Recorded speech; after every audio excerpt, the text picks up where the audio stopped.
and gentlemen, let's go. Happy Hump Day. Happy Wednesday. The Rob Brown Show's on your radio. This is ESPN Upstate. Hello, Upstate South Carolina. It is tremendous to be with you. I am Rob Brown. Back in the... Are you good over there? Are you in a boxing match with that button? We have a dirty potentiometer and what? Dirty pot. Potentiometer? Yes. I've literally never heard that word before. Now you're looking it up to make sure that I didn't make it up. A potentiometer is a 3-terminal resistor with a sliding or rotating contact that forms an adjustable voltage divider. Potentiometers are commonly used to control electrical devices such as volume controls on audio equipment. I didn't think you were making it up. I was just looking up because I don't know what the hell a potentiometer is. It's that thing right there. Gotcha. All these things. It's a knob. It's a volume knob. You twist it right, it goes louder. You twist it left, it goes quieter. I just thought I'd sound haughty today. In recording school, they call them potentiometers instead of knobs or whatever. So anyway, that one's difficult, but if you tap it just right, it causes the contacts to work. And you haughty intellectual, you using the big scientific words. I got schooling for that. Welcome in, folks. Great to have you. I am Rob. He is the great one, the pinnacle of professionalism, the alpha and the omega of ESPN Upstate. He is Lonzo at the potentiometers today, in control of volumes, both loud and small. Got a lot of stuff planned for you, and we are look, you got to stick around because later in the show, Lonzo, I found out yesterday that a thing exists called the National Hot Dog and Sausage Council. That's a real thing. That is a group of people who decided that the world needs their advice on proper hot dog and sausage preparation and consumption. It just makes sense because there's a beef council. If you've seen the commercials, beef, it's what's for dinner. It's what's for dinner. And there's a pork council. That's my Sam Elliott voice, by the way. Very good. It's pork what's for dinner. The other white meat. So I'm not surprised that there are councils about other kinds of meat. Hot dog, the National Hot Dog and Sausage Council. I found out about that yesterday afternoon when I read an article that said the National Hot Dog and Sausage Council, Lonzo, says that you should not put ketchup on your hot dogs after you reach a certain age, as it is an unsophisticated condiment to waste a hot dog with. That's their advice. No ketchup on your dogs after you turn like 12 or 13 years old. It's fine for the unsophisticated palate of a child, but once you reach a certain age, hot dogs are too sophisticated of a food to receive ketchup as a condiment. They also have very, very, very strict rules on the way in which your condiments are directly applied to the dog, including the sentence, "Remember, you're dressing the dog, not the bun." So if you don't think we're going to have an entire discussion about the... I can't wait for that. About the National Hot Dog and Sausage Council. Texter says, ESPN says the guy who doesn't like chili on their regular hot dog. Whoa. Never said that. Whoa. I will not stand for this slander. I will not allow you to put words in my mouth, Texter. What I have said is that I love a hot dog with chili on it, which is a chili dog. I love a chili dog. In fact, a chili dog, though, with a little bit of melted cheese across the top is one of the great pleasures of life. Yes, if I were to go and order said thing, I would order a chili dog because I don't want a regular hot dog, which Correct. is what I should get. If I order a regular hot dog, it should come plain. I will come. So what happens if you go to a place and you order a chili dog where they already put that stuff on there? Do you get something extra? It's a good question. If I go in and say I want a chili dog to people who put a chili on every dog, are they going to look at me as if I've lost my mind? Or do they snicker and charge you more? Sucker. So you know that's coming later in the show. Go ahead and get your texting thumbs fired up, America. I expect the text line to be the absolute bedlam that it always is. That being said, we have sports to talk about today. So let's talk about sports today now. Let's do lunch. This is a very nutritious lunch. All the food groups are represented. You guys here? What in the wide, wide world of sports is going on here? Lunch! Lunch! Here's a question. If I want chili and cheese on my dog and you put chili on a regular dog, how am I supposed to order that? Just a hot dog with cheese and just hope it comes with the chili on it? Yeah, because and if you do that and you don't get the chili, then how do you complain? Yeah. Well, where's the cheese? Because Where's the we chili? are being told that you automatically get that. Yeah. I'm just saying.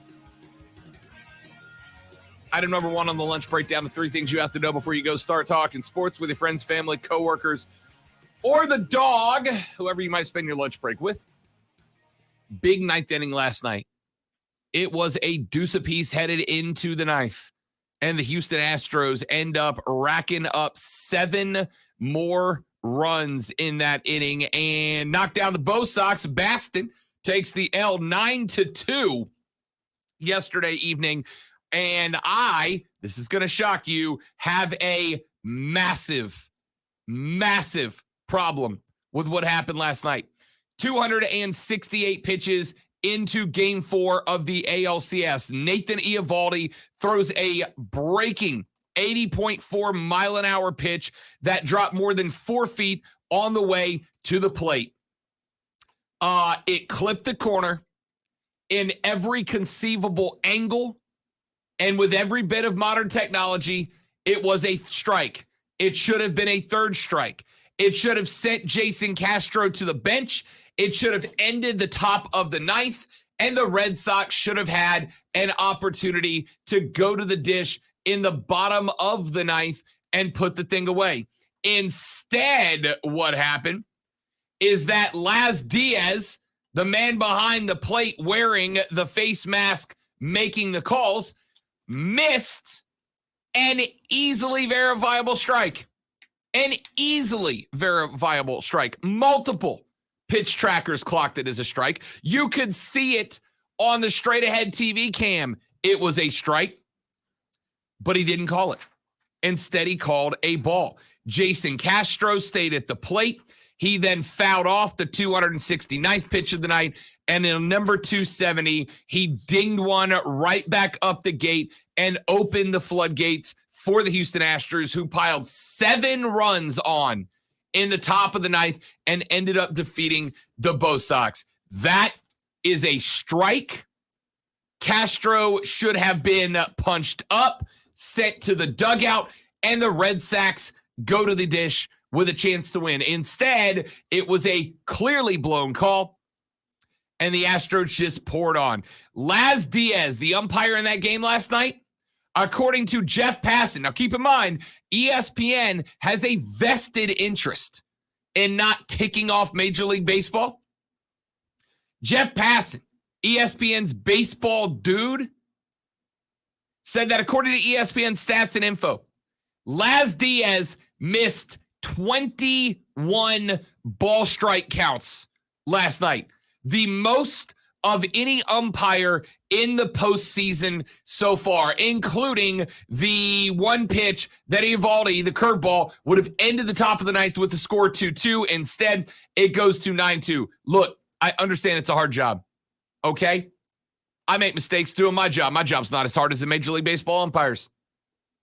But I promise you, if I made 21 mistakes a day, I'd be unemployed. All right? It's a joke. It's a joke. That one call, we always say, what's the one thing that the human element folks always say? Is one call really going to make the difference? It did last night. Castro, I'm not saying the Red Sox would have come up and played it a run. They didn't come up and play to run in the bottom of the ninth. But even if they don't play to run, they're coming right back out for the top of the 10th, and we're going extra innings. Instead, a blown call cost them the game. And yes, I'm absolutely coming back to that later on in the show because it was a joke. Bravos last night, choke Lana. It's on, ladies and gentlemen. I tried to warn you. I tried to tell you. I tried to, enjoy the ride while it lasts. But the choke job is inevitable. Like Thanos, there's no stopping it. It is inevitable, and it happened last night. Atlanta drops the ball up 5-2 late in the game. They give up a massive home run to Cody Bellinger, who drives in 3, squares the game up. The Dodgers would then get a couple of batters later, a Mookie Betts RBI, which would seal it for the Braves. 5-6, they fall to the Dodgers. They now have a 1-game lead in the NLCS. The good news for the ATL is that the road to the World Series goes back through Atlanta, okay? We now have, for sure, at least a Game 6 in Atlanta, a Game 7 if it's needed. So the Braves will go back to the further confines of Truist Park inside the Battery, but the Dodgers have the momentum and are the favorites for the rest of the series. All right. The Braves may not be favored in another game. The Braves won 2 games they should not have won and lost 1 they should have. The Dodgers have the momentum. The bats for LA have come alive. What does Atlanta do about it? We're going to break that down later on in the show as well. Item number 2 on the lunch breakdown. Busy day yesterday for college football news out of the great state of South Carolina. We told you, we learned right at the very end of our show yesterday that South Carolina Gamecocks quarterback Luke Doty is done for the year. He's being shut down, having surgery on his injured foot. Shane Beamer announced yesterday that the operation will take place later this week and that Doty would not return until spring practice next year. Zeb Nolan will get the nod as the Gamecocks are at 5-2 Texas A&M on Saturday night. Doty missed the first 2 games this season due to the injury when someone stepped on his foot at practice in August. I talked yesterday to a couple of Gamecocks folks, including our buddy Corey Diaz, who joins us every Monday. And there is a sneaky suspicion going around Columbia, South Carolina. There's a sneaky suspicion that Luke Doty may have never actually been fully healthy. That this may have been a situation where Luke Doty was trying to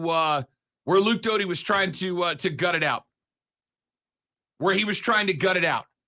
He was busted up, he was banged up, and he was trying to gut out the season on a sore foot, ended up re-injuring it. Now he's got the surgery. But that wasn't the only news.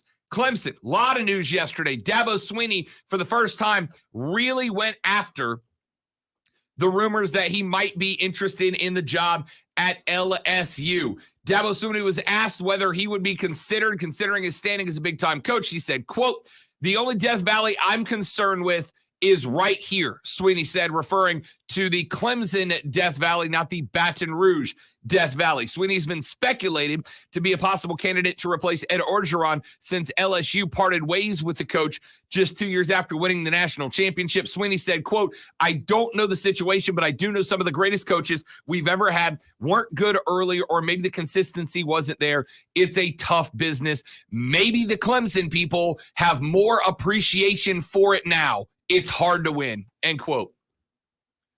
I love Dabo referring to his fans as the Clemson people. What a line, Dabo. The Clemson people. Listen up, the Clemson people. I call them that too, but my meaning is totally correct. Different. It's all about context, isn't it, Lonzo? All about context.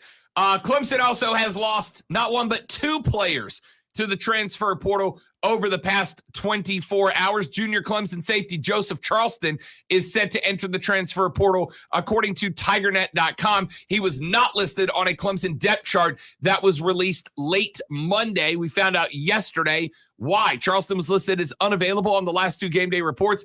Logged 54 snaps this season with 7 tackles. He's ranked 3rd on the team in tackles last season with 55, making 6 starts over 11 games. He was a unanimous 4-star prospect out of Milton High School in Georgia. Looked last year like he might be a breakout star, 3rd on the team in tackles as a sophomore, but the production has gone down. The numbers went down, and he'll seek another opportunity elsewhere. Following him into the portal, the second consecutive day the Tigers lost a player to the portal. One day after it was announced that Charleston planned to transfer, Clemson has confirmed that backup running back Michael Dukes has entered the portal as well. Now, this one's not as painful of a loss. Dukes is now in his junior season. He's been buried on the depth chart since his arrival on campus. Only had 2 rushing attempts for 7 yards so far this season, both of them against South Carolina State. He also fumbled against South Carolina State. He has appeared in just 1 game, so he will not lose a season of eligibility. Not as big of a loss, but you never know when depth at the running back position will come into play. And finally, item number 3 on the lunch breakdown, Matt Rule has spoken out, had some comments about the way that the Panthers have approached football. He said that his team's offense is about to, quote, redefine who we are, end quote. How are they planning on doing that? By taking the ball out of quarterback Sam Darnold's hands and putting it into the hands of the running backs. Rule said in a press conference, quote, I can just tell you right now, you'll see a vastly different look from us moving forward. We're not going to line up and drop back and throw it 40 times a game and think that's what's going to win the game for us. It hasn't. So we're going to redefine who we are, and we're going to run the football, and we're going to protect our quarterback, and we're not going to turn the ball over anymore. And that's the only way we're going to win. I said earlier this week that the number 1 issue for Carolina was not that they don't run the ball enough. They run the ball more than 24 other teams in the National Football League. They are the 9th most rushing team in terms of quantity of run plays. The problem is they get away from it in clutch spots, right? Third quarters, they come out. For whatever reason, the number of runs goes down, the number of passes goes up. And the third quarter is when Minnesota and Philadelphia and Dallas, the 3 L's on the schedule so far, have all run away with the game. I have said it's not about running the ball more per se. It's about spreading the runs out around the game plan to keep the offensive balance. You can't come out and run the ball the 9th most times in the league, but like the 28th most times in the third quarter. Yeah, see, the problem is a lot of times they've had a lead.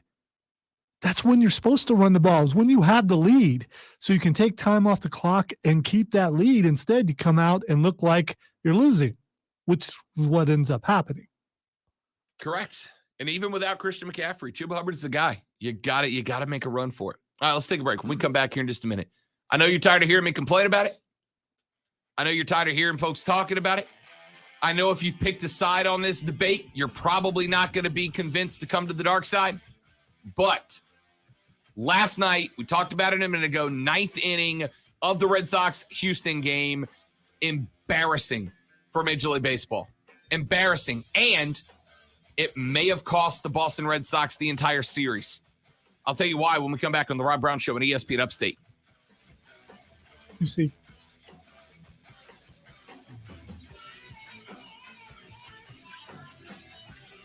Tell you about my friends at QC Kinetics. Listen, real life takes a lot out of you, right? Real life takes a lot out of you.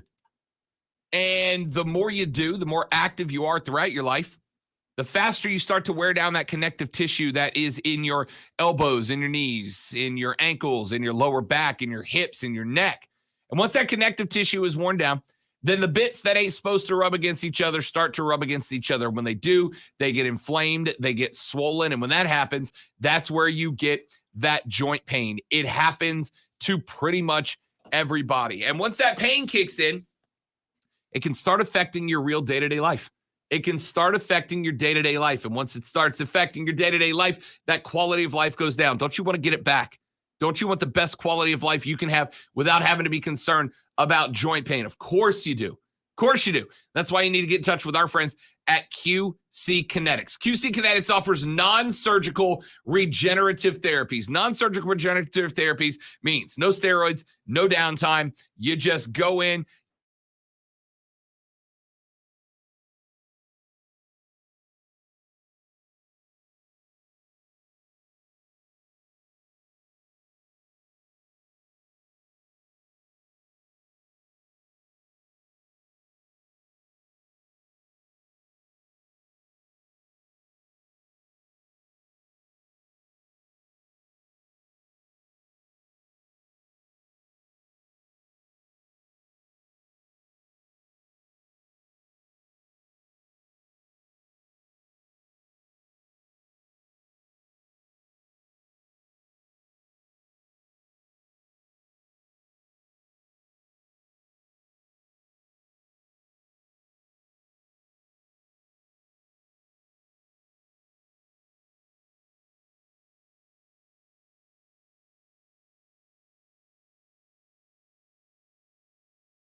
Welcome in, Ben. Good to have you, buddy. Appreciate you stopping by.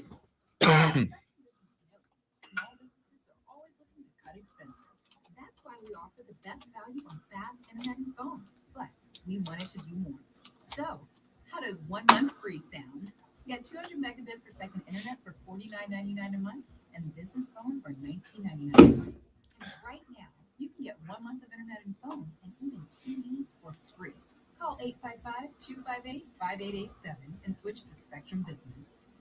Restrictions apply. Listen to Kelvin. What he's about. I don't know why I haven't thought of this before, but I just looked this up. I was wondering if they're selling RK Bro scooters yet. And they are not, but Riddle says they are coming soon. Because I would love to glide by the boss's office. I would absolutely bring it. I would absolutely buy it for the office. Absolutely. And I would go everywhere on it. Why not? I'm going to keep my eye out for that. Since 2004, Andro 400 has been changing men's lives, like Kelvin, and can help you lose belly fat, gain energy, and improve your lifestyle. We guarantee it. Go to andro400.com for more free testimonials, before and after photos, and special discounts. Only available on andro400.com. andro400.com. Clients know that because Fisher Investment is a big niche. We're there for our clients. Always put their interests first. No, it's the right thing to do. We know how important that responsibility is. Get to know them how. We make sure we understand their unique goals, finances, health, family, and lifestyle, so we can tailor their portfolio to their specific needs. Our goal is to help them achieve a goal. Like a big responsibility. You must make big commissions then, right? No, we don't sell commission-based products. We have one single transparent fee. Breaking news. Spencer Rattler has deleted the University of Oklahoma from his Instagram bio. It's over. It's done. 100% is. 100% is.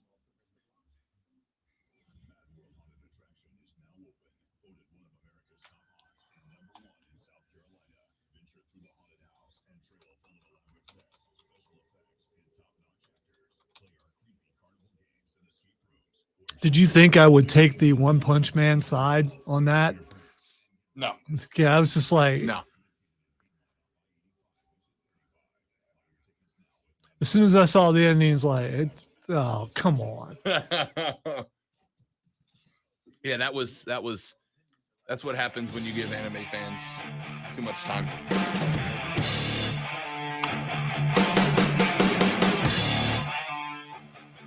Breaking news, ladies and gentlemen. And I'm actually saying this for a reason, so you know what? I'm going to count this as breaking news. Breaking news brought to you by our friends at Odyssey and BetQL. Get smarter, beat the books, be a better with BetQL.com. You can find all of the BetQL insider info at BetQL.com. I'm bringing this up for a reason, and I'm going to get to the stuff we were going to talk about here in a minute, but Spencer Rattler, quarterback at the University of Oklahoma, should specify backup quarterback at the University of Oklahoma. Remember last week there was the big deal because what's the name of the student paper there? The OU Daily or something, Sooner Daily, something like that. I'm actually going to look them up because they deserve credit for the way that they handle this. The OU Daily reported by the incredible surveillance method of standing on a high building with a pair of binoculars that Spencer Rattler had been running practices last week with the backup offense, and that Caleb Williams, the young, highly touted recruit, had taken his start with the starting offense. Well, last week, that's exactly what happened. As OU knocked off Baylor, Caleb Williams started the game. Spencer Rattler was the backup. Well, I love how news breaks in the early 21st century. Ladies and gentlemen, breaking news. Spencer Rattler has deleted the University of Oklahoma from his Instagram bio. Deleted OU from his Insta bio. And let's be honest, in 2021, if it's not in your Insta bio. Insta Bayou is like a totally different thing. It's only in Louisiana. That's Ed Orgeron's. It's like in Cajun. Yeah. And yeah, it's just a picture of Ed Orgeron, and it's actually a dating app. Insta bio. Yeah. Spencer Rattler's deleted the University of Oklahoma from his Instagram biography. Why am I bringing this up? Why do we care, Rob? Well, a couple of reasons. Number one, it's a really interesting story regarding a highly touted quarterback who, by the way, a video dropped of him in high school, his senior year, about a week and a half ago on Twitter, where he was running drills with wide receivers in practice. There were cameras there filming the practice because he was again, 5-star recruit quarterback. And he is absolutely ripping his wide receivers, and not in a good leadership way. Y'all are trash. Y'all are garbage. To the point that one of the wide receivers walks up to him and is like, dude, why is it never you? Why is it always the wide receiver's fault? Why is it always the running back's fault? Why is it always the offensive line's fault? Why is it never you? Why is it never your fault? It's always somebody else's fault and never yours. You're the quarterback. And Spencer just went off on him. It was not a good look. It was not a good look for Spencer Rattler. Well, he gets benched at Oklahoma. He gets sat. And now he's deleted the University of Oklahoma from his Instagram bio. I almost said it again. Here's why I'm bringing it up. I have seen... You know, we need to do a dating app parody now for Orgeron. We got to do this. If you're single, you like long walks on the beach under the stars and LSU football, give me a call. Go Tigers. Yeah, no, we're writing a parody after the show, aren't we? We're writing a parody after the show. That's what's happening today. That's today's project. When the boss is away, Rob and Lonzo will play. You guys getting work done? Yeah, we are. We get a lot of work done. Go Tigers. Here's why I bring up Spencer Rattler. I bring up Spencer Rattler because I have seen a lot of folks on social media saying that South Carolina should make a push to try to convince Spencer Rattler to transfer to the Gamecocks. They need a quarterback. He's a quarterback that fits what Shane Beamer's scheme we think. Here's the interesting thing about this conversation. I saw yesterday a very highly followed South Carolina social media feed asked the question, does anybody know what type of quarterback Shane Beamer would want? Mobile quarterback, running quarterback, dual threat quarterback, pocket passing quarterback? Because we've got a guy that we've never seen him be a head coach. We got a guy we've never seen him be an offense coordinator. Do we really know at this point? Because remember, I mean, he came in and he's having to run an offense with Will Muschamp's recruits for a year, with a half an off season to get it together. Do we know what type of quarterback Shane Beamer would want? Here's what I'd say. I would say, Lonzo, that while we don't know, I don't know if I want Spencer Rattler either way, right? For two reasons. Number one, he's looked okay at Oklahoma in big games. He looked okay, number one. And number two, the dude clearly has an ego issue. Clearly has an ego issue. I think he's got the same problem DJ Uiagalelei has. Daddy built him up into the world's greatest quarterback before he even got on campus, A. And B, and again, I'm going to bring up something Scott Van Pelt said on his podcast earlier. I wanted to get to yesterday. We just ran out of time. B, my dude got $800,000+ worth of name, image, and likeness deals before he took the field for Oklahoma for the very first time. My dude's got an ego problem. Yeah, and if you recall, this is one of the things that I was concerned about with name, image, and likeness, that some of these guys would be like, I just got paid. Why do I have to put in the extra effort? Or in this case, if he does act the way he acts, is it because of that? Did he act like that before that, or did he act like that after he got the money? Well, I mean, he clearly acted like that in high school. There's video of it, right? We just talked about that a minute ago. There's video of it. The dude was it's everybody's fault but mine kind of player, which is not the type of leader you want, right? Like even Tom Brady, even Aaron Rodgers, when things go sideways, would step up and go, "It's on me. That's on me. I got to do better." If I were a business and were willing to pay money for NIL, I would put a stipulation in there. You lose your starting job, I take my money. Yeah, Scott Van Pelt, we're going because that gives you incentive to not slack off, but to continue to strive to be better while you're playing. 100%. And again, we're going to bring that up because SVP had a really interesting take on the concept of, hey, look, NIL is and this is my take on it. NIL, Lonzo, is kind of like cryptocurrency, right? When crypto dropped, nobody really knew what to make of it. Nobody knew, like, is this viable? Is this real? How do we handle this? And crypto, because enough people were convinced it was a real thing, it shot to the moon. And then I'm still not convinced it's real, but listen, the concept of money is fake, right? The concept of money's not real. Money isn't real. The overwhelming majority of money is just computer code. That's all it used to be based on gold standard. Right. And now there's. Right. Between the Federal Reserve just printing out paper that represents money, it's just the majority of money is computer code, just like crypto. But the thing that crypto did, the thing that cash does, and the thing that SVP thinks NIL will do, and I think it's got a point, and this might be the situation or a situation that really pushes it in this direction. Eventually, you start having some of the we don't knows turn into now we knows. And when we don't know becomes now we know, you can start to mark a value down to it. You can start to mark a value down on it.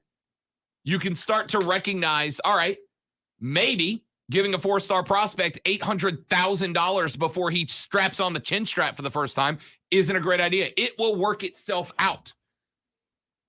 The guys who are a benefit are the guys that are in it this and next year, right? When the experiments are taking place.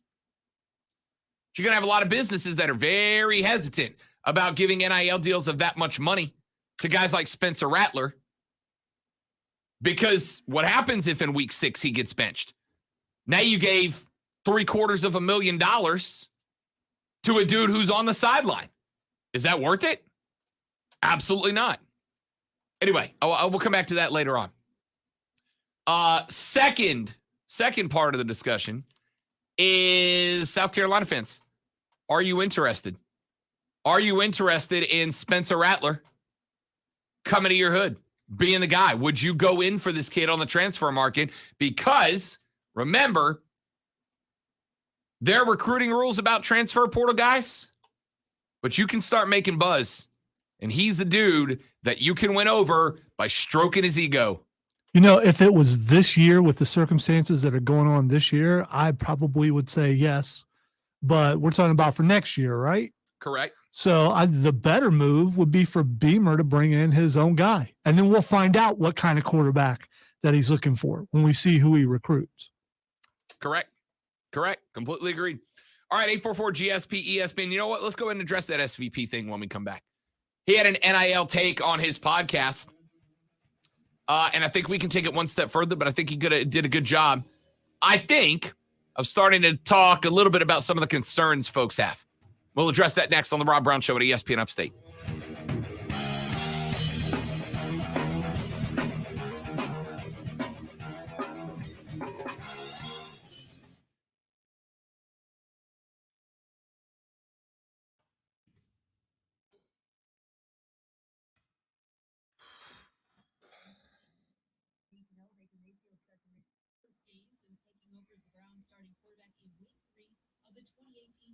He's been ruled out of tomorrow night's game against the Broncos. He continues to deal with a torn labrum in his left shoulder. ESPN's Jake Crowder reports Mayfield was advised against playing by team doctors as well as his own doctor. Case Keenum will start against Steelers tomorrow. Case Keenum. That's got to make you feel good if you're a Browns fan. Welcome back, Case Keenum, to the NFL. Wednesday night NBA doubleheader on ESPN TV, followed by Suns and Nuggets. Coverage starts with NBA Countdown at 7 Eastern. Baseball, Red Sox, Astros tied at 2 games apiece, meet in Game 5 of the American League Championship Series. Pre-game 4:30 Eastern, ESPN Radio. Then we've got the Dodgers hosting the Braves. Game 4 of the NLCS at 7:30 Eastern.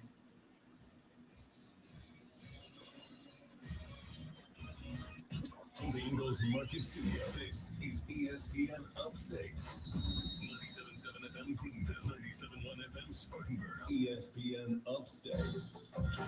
An Odyssey station. Finding great candidates to hire can be like, well, trying to find a needle in a haystack. Sure, you can post your job to some job board, but then all you can do is hope the right person comes along, which is why you should try ZipRecruiter for free at ZipRecruiter.com/radio. ZipRecruiter doesn't depend on candidates finding you. It finds them for you. Its powerful technology identifies people with the right experience and actively invites them to apply to your job. You get qualified candidates fast. So while other companies might deliver a lot of hay, ZipRecruiter finds you what you're looking for. The needle in the haystack. See why 4 out of 5 employers who post a job in ZipRecruiter get a quality candidate within the first day. ZipRecruiter, the smartest way to hire. And right now, you can try ZipRecruiter for free. That's right, free at ZipRecruiter.com/radio. That's ZipRecruiter.com/radio. ZipRecruiter.com/radio. I was in the middle of the Atlantic Ocean when it happened. There was a sudden jolt and our submarine crashed on the seafloor. We were in total darkness. That's Dr. Dejana Figueroa, a marine biologist and STEM teacher, talking about a deep sea dive she'll never forget. It's funny, when I was a kid, I was afraid of the ocean. And there I was, 2 miles below the surface. But as a scientist, you prepare for that. The Mad World in the next break. 10-4. We fixed the sub and finished our experiments. The dive was just too important. Every dive gives us glimpses at things few people ever get to see. Glowing creatures, fiery undersea volcanoes. I was going to say, what in the world is that? Now I see what it is. Okay. Love that chicken from Popeyes. Dr. Figueroa uses her passion for STEM to discover new things and make the world a better place. So can you. Check out She Can STEM for more stories and a message from the Ad Council. Marcus by Goldman Sachs offers personal loans with no fees, ever. Banks offer coffee. So what's more important? A Marcus by Goldman Sachs loan with no fees that could help consolidate debt, or bank coffee that tastes like bank coffee. You can money. Visit Marcus.com to learn more about saving, borrowing, and investing from Marcus by Goldman Sachs. Investing involves risk and investments may lose value. Brokerage and investment advisory services by Goldman Sachs and Company, LLC. Member FINRA SIPC. Lending and deposits products provided by Goldman Sachs Bank USA. Member FDIC. Get Macy's lowest prices of the One of my friends, I love puns. One of my friends' wives was complimenting on Facebook about how it goes out of his way to make her happy, et cetera, et cetera. And she meant to type, "You're a different breed," but she typed, "You're a different bread." And now it's just bread puns about my friend. I think you can't pass something like that No. out. There's like 160 comments. It's hysterical. 24/7 access to virtual care. So I could have therapy from my couch. Yep. Or a doctor appointment from my car. If you wanted to. Wait, you're right. I don't even like when people see me sing in my car. Couch appointment it is. Virtual visits are just one of the ways United Healthcare helps connect you to better health. Learn more at uhc.com. The benefits may vary. Vaccines to help protect the disease. And COVID-19. We have guests today. Yes, Tyler Polak from the Greenville Triumph is going to be with us at 1:20.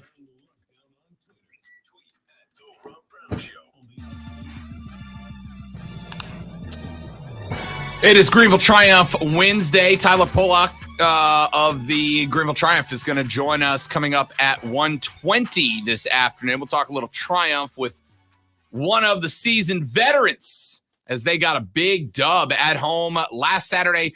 Final regular season home match is this Saturday, and it is a monster game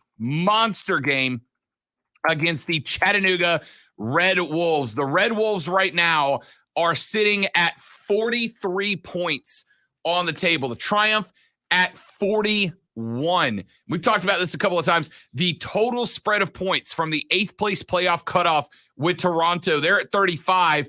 It is only a 5-point spread from Greenville down to the cut line. That's 2 points worth. That's 2 games, 2 matches worth of spread, right? Toronto wins their last 2. Greenville loses 2. They could flip spots on the table. Seriously, it's a monster spot to be in. The Red Wolves of Chattanooga, 2 points ahead of the Greenville Triumph on the table, and they have lost 3 of their last 5. So they've lost a little luster. The Triumph, on the other hand, 3 wins and 2 draws in their last 5. Greenville Triumph with a win would take second place on the table. Second place on the table if they can get the full 3. So Saturday, we want to sell out Legacy Early. We want Legacy Early to be packed. We want it to be hopping on Saturday night when the Triumph take on the Red Wolves and try to jump to number 2 on the table. That'd take them to 44 points. And check this out. Need a little help, but Union Omaha right now, 47 points on the table right now. If Omaha can lose 2, they are 3-2, 3 wins, 2 losses in their last 5. If Omaha loses 2 and the Triumph win 2, theoretically, the Triumph could actually tie for the top of the table. And there'd be some implications there. So we'll talk to Tyler Polak coming up at 1:20 this afternoon. Wanted to bring this up very briefly. There was an interesting concept on Scott Van Pelt's podcast a couple of days ago. He got into a conversation with name, image, and likeness stuff. And it's really interesting, right? It's really interesting. He basically said, to kind of dumb it down to my level, he basically said that you've got to look at NIL and realize that we knew going in, the first couple of years are experimental years, like anything else, right? The concept of almost anything is in itself a concept, not an actual material structure. And NIL is no different. It's a concept that's being worked on. And the way that it works as far as the actual deals and the actual money is a concept. And you cannot shape concept without experiment, right? Everything is a concept. Money's a concept. Employment it's all a concept. But we've had years and years and years and years and years to work it out, to find out what works and what doesn't when you start toying with the concept. I compared earlier in the show, I compared the NIL to like what happened when cryptocurrency started up, right? When crypto started, people said, all right, here's the deal. You can make your computer work, and in return for solving different equations, you earn these digital tokens. They're not real. It's a concept. But then you can use those as currency. Well, again, that only works if what? If other people accept it as currency. That's the only way it works, is if other people accept it as currency. Well, they started to. And crypto took off. Crypto went to the moon. But then, after a little while, people started learning about the drawbacks of crypto, the disadvantages. Not everybody takes it. It's very difficult to mine for crypto and acquire crypto. So, you know, if you weren't in on the ground floor, it got very expensive. What's Bitcoin? Like $13,000 now for a Bitcoin? You got to have pretty hefty machinery, specialized machinery to mine for Bitcoin in order to get it. It's a convoluted concept, but it's a concept. However, it shot to the moon. Then it kind of started to come down, and it reached its market balance points. And now it's kind of level, and it goes up and down like anything else, like stocks do, like bonds do, like cash does, like gold does. It's plateaued, and it bounces up and down, and you can still make money on it, right? That's what the NIL is, though. In these first couple of years, we got businesses who are experimenting. What if we give a 5-star prospect $800,000 before he ever puts on the jersey? What happens? Well, had Spencer Rattler gone out and won the Heisman Trophy, and when he accepted his Heisman, would have said, and I'd like to thank Bojangles for the sponsorship, for the opportunity. If DJ Uiagalelei would have worked out this year and been a stud and won the Heisman, and he got up there and said, I'd like to thank Dr. Pepper for hooking me and my family up through this ride, $800,000 would be really a solid investment for them. But Spencer Rattler is now bench. He's a backup. DJ Uiagalelei is being blamed as one of the reasons that Clemson is struggling this year, because he has not developed. It's an experiment. Now businesses know maybe not a great idea to fork over $1 million to a kid who has not proven himself yet. And that is going to level the NIL stuff off to a balancing point. Unless this is, you're setting precedents, and this has to do with recruiting more than it does the actual athlete. The other thing that it's not supposed to be, it's not supposed to be used as a recruiting tool. But if first 3 or 4 years, you're giving the same amount to someone from that team, then kids are like, I'm going to go there because I'm going to get that. Then it's about maybe you lose out on a player being benched here or there, but kids know that if they go there, they're going to get a contract with this company. Then whether they're supposed to or not, they will use that as a recruiting tool. But here's the thing. That might not be the case now, right? Like Spencer Rattler and DJ Uiagalelei were the dudes coming into this year. In all of college football, they were the dudes. They're the two we heard about. They're the Heisman front runners. They're the guys. And they got this money, and they didn't pan out. So are you gonna give money to a 3-star quarterback who signed up to play at South Carolina, knowing full well that he could be bounced in a transfer portal just as likely as he becomes the next big thing at that position? That's what I'm saying. If you're a business, I think size of business comes into play. Sure. If it's a big business, then they take losses all the time, and they're willing to do that because of long term and what it could mean in the future. Absolutely. But Dr. Pepper can put $1 million on the table, right? Larry's car shop can't do that. So is Larry's car shop enough to sway a recruit to go to South Carolina as opposed to, I don't know, Tennessee? There's a Larry's car shop in every college town that can do an NIL deal with a 3-star quarterback. There ain't but a couple of companies that are going to go full Dr. Pepper, DJ Uyunglele.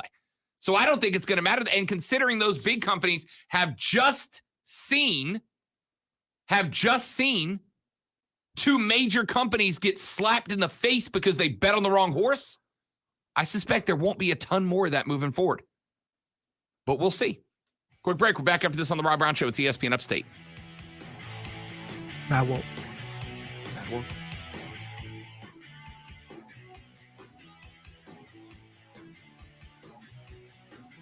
2021 edition of Mad World is open and ready to scare the daylights out of you. Listen, if you're a scary movie fan, right? If you're a scary movie fan, you love Halloween because it's the perfect excuse to sit on the couch and throw on the blanket and curl up with the loved one and get the daylight scared out of you.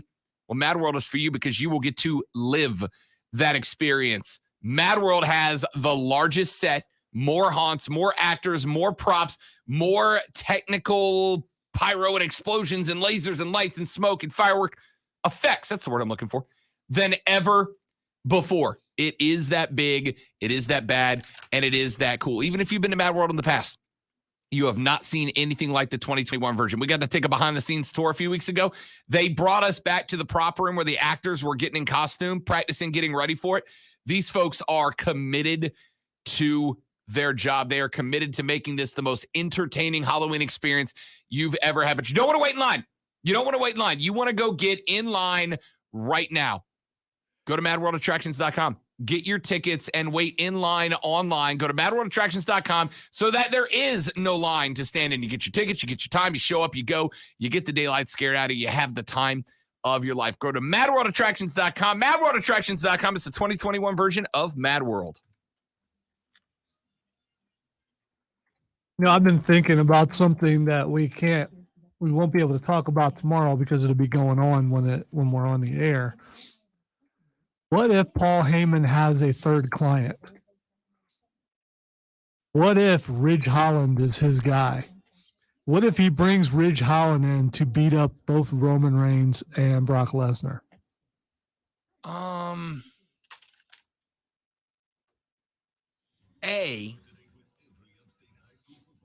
I like Ridge Holland, for the record. I like it. I like the character. I like the concept.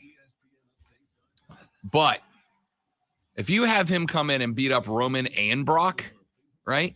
Like, you've pretty much set him up to be the face of the company because he just took down the 2 alpha males in one shot. I don't think he can do it. Not because he can't be that guy, but because you effectively discredit Roman and Brock, but unless you have him do a Seth at WrestleMania and he comes in after they beat the hell out of each other and he just wallops the 2 of them after they've killed each other. So there's no contest. That's what I mean. It's yeah. But then what do you do it after that? Do you have a Brock Ridge? Do you have a Roman Ridge? Do you have a 3-way heavyweight? Like, do you set up a triple threat match? And if you have him come in and do that, I don't think you can make him the fall guy for both of those guys to rebuild them at that point, because then you've effectively killed him off as a heel or as a bad guy before he even gets going. I don't know. I like the concept. I just think it's really convoluted. Scratch that. It would be a creative nightmare. Not convoluted. It's a creative nightmare. I think it would be interesting. Well, another angle would be to have him come in and side with Brock Lesnar to counter the Bloodline. I mean, the better thing is to bring in another tag team to do that, but still.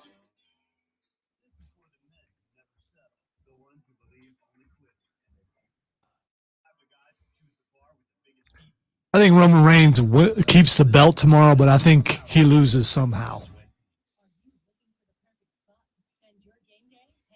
And as I just saw something pointing out that Brock Lesnar is undefeated at Crown Jewel. He is. Well, him and Goldberg are the Saudi princess favorite wrestlers. So I got a spoiler alert about those 2 matches tomorrow.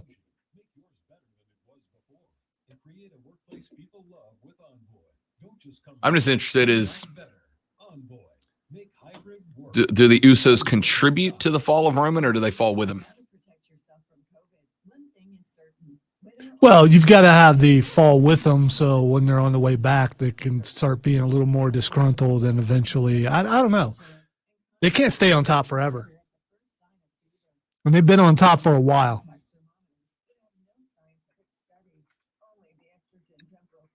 And usually, after you get really cool new shirts, they break people up. So that's how that works. Correct. I would get one of those shirts if Heyman wasn't on it. It's just way too big, and it just shows up on the shirt. Yeah. It just your eyes are automatically drawn to it and not everything else. And yes, I know I have a large skull myself. That's why, yeah.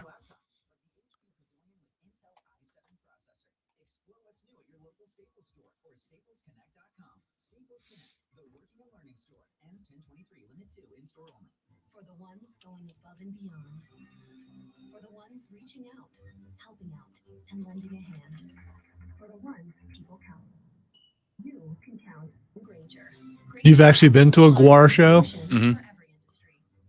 And you survived. I didn't go because I'm a big Guar guy, but I'd Okay. heard so much about it. I'm like, I want to see it in person. It's insane. Were you scared? No, it's not like a. It's, to me, it's like I don't know. It's just the people watching and the entertainment level was through the roof.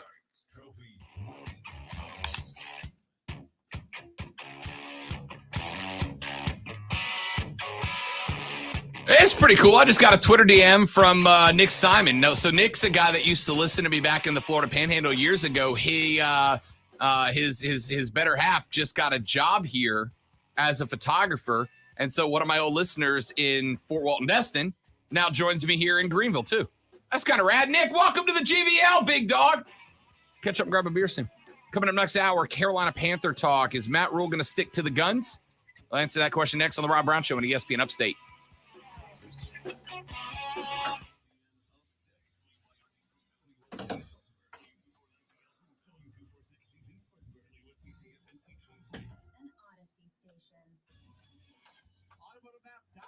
Presents your ESPN Upstate Sports Center update, powered by The Score.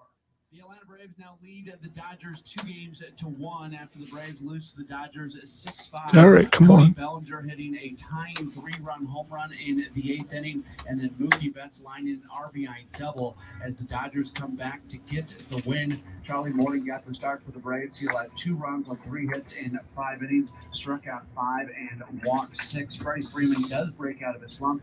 He goes 3 for 4 with a walk and a run scored. Adam Duvall goes 2 for 5, but it is not enough. Game number 4 of the series coming up tonight in Los Angeles. Julio Urias starts for the Dodgers. The Braves are going with a bullpen game. Download the Score app today. Lightning fast sports alerts so you never miss a thing. It's why the Score app is one of North America's most popular sports apps. With your ESPN Upstate Sports Center update, I'm Matt Pauley. Have you heard the Rob Brown Show? I have. Yeah, the technology. Understand why we are doing automated balls and strikes. And the only argument that I ever do is Interesting. Not really. Took like a metal pole through the kidneys or something. Oh, actual physical pain. Oh, yeah. Gotcha. Yeah. And then I, used my alien hand to bang on the thing and add some more to it. Wow. It takes a lot for me to make a noise. I don't think I've ever heard it before. Yeah, it's the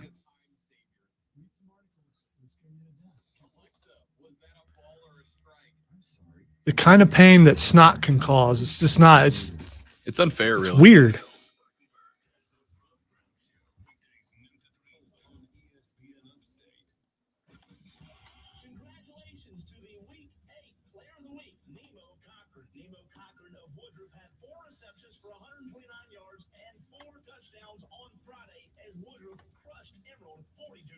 Again, congratulations to the ESPN Upstate Player of the Week, Nemo Cochran.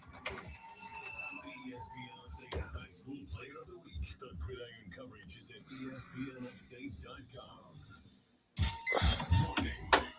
Check this out. For an official Red Brown Lockdown. Yeah. Real, unfiltered sports talk manufactured locally for the Carolinas. This is the Rob Brown Show. Yeah. Only on ESPN. ESPN Upstate. What's the old phrase? There, but for the grace of God go I believe, is how the phrase goes.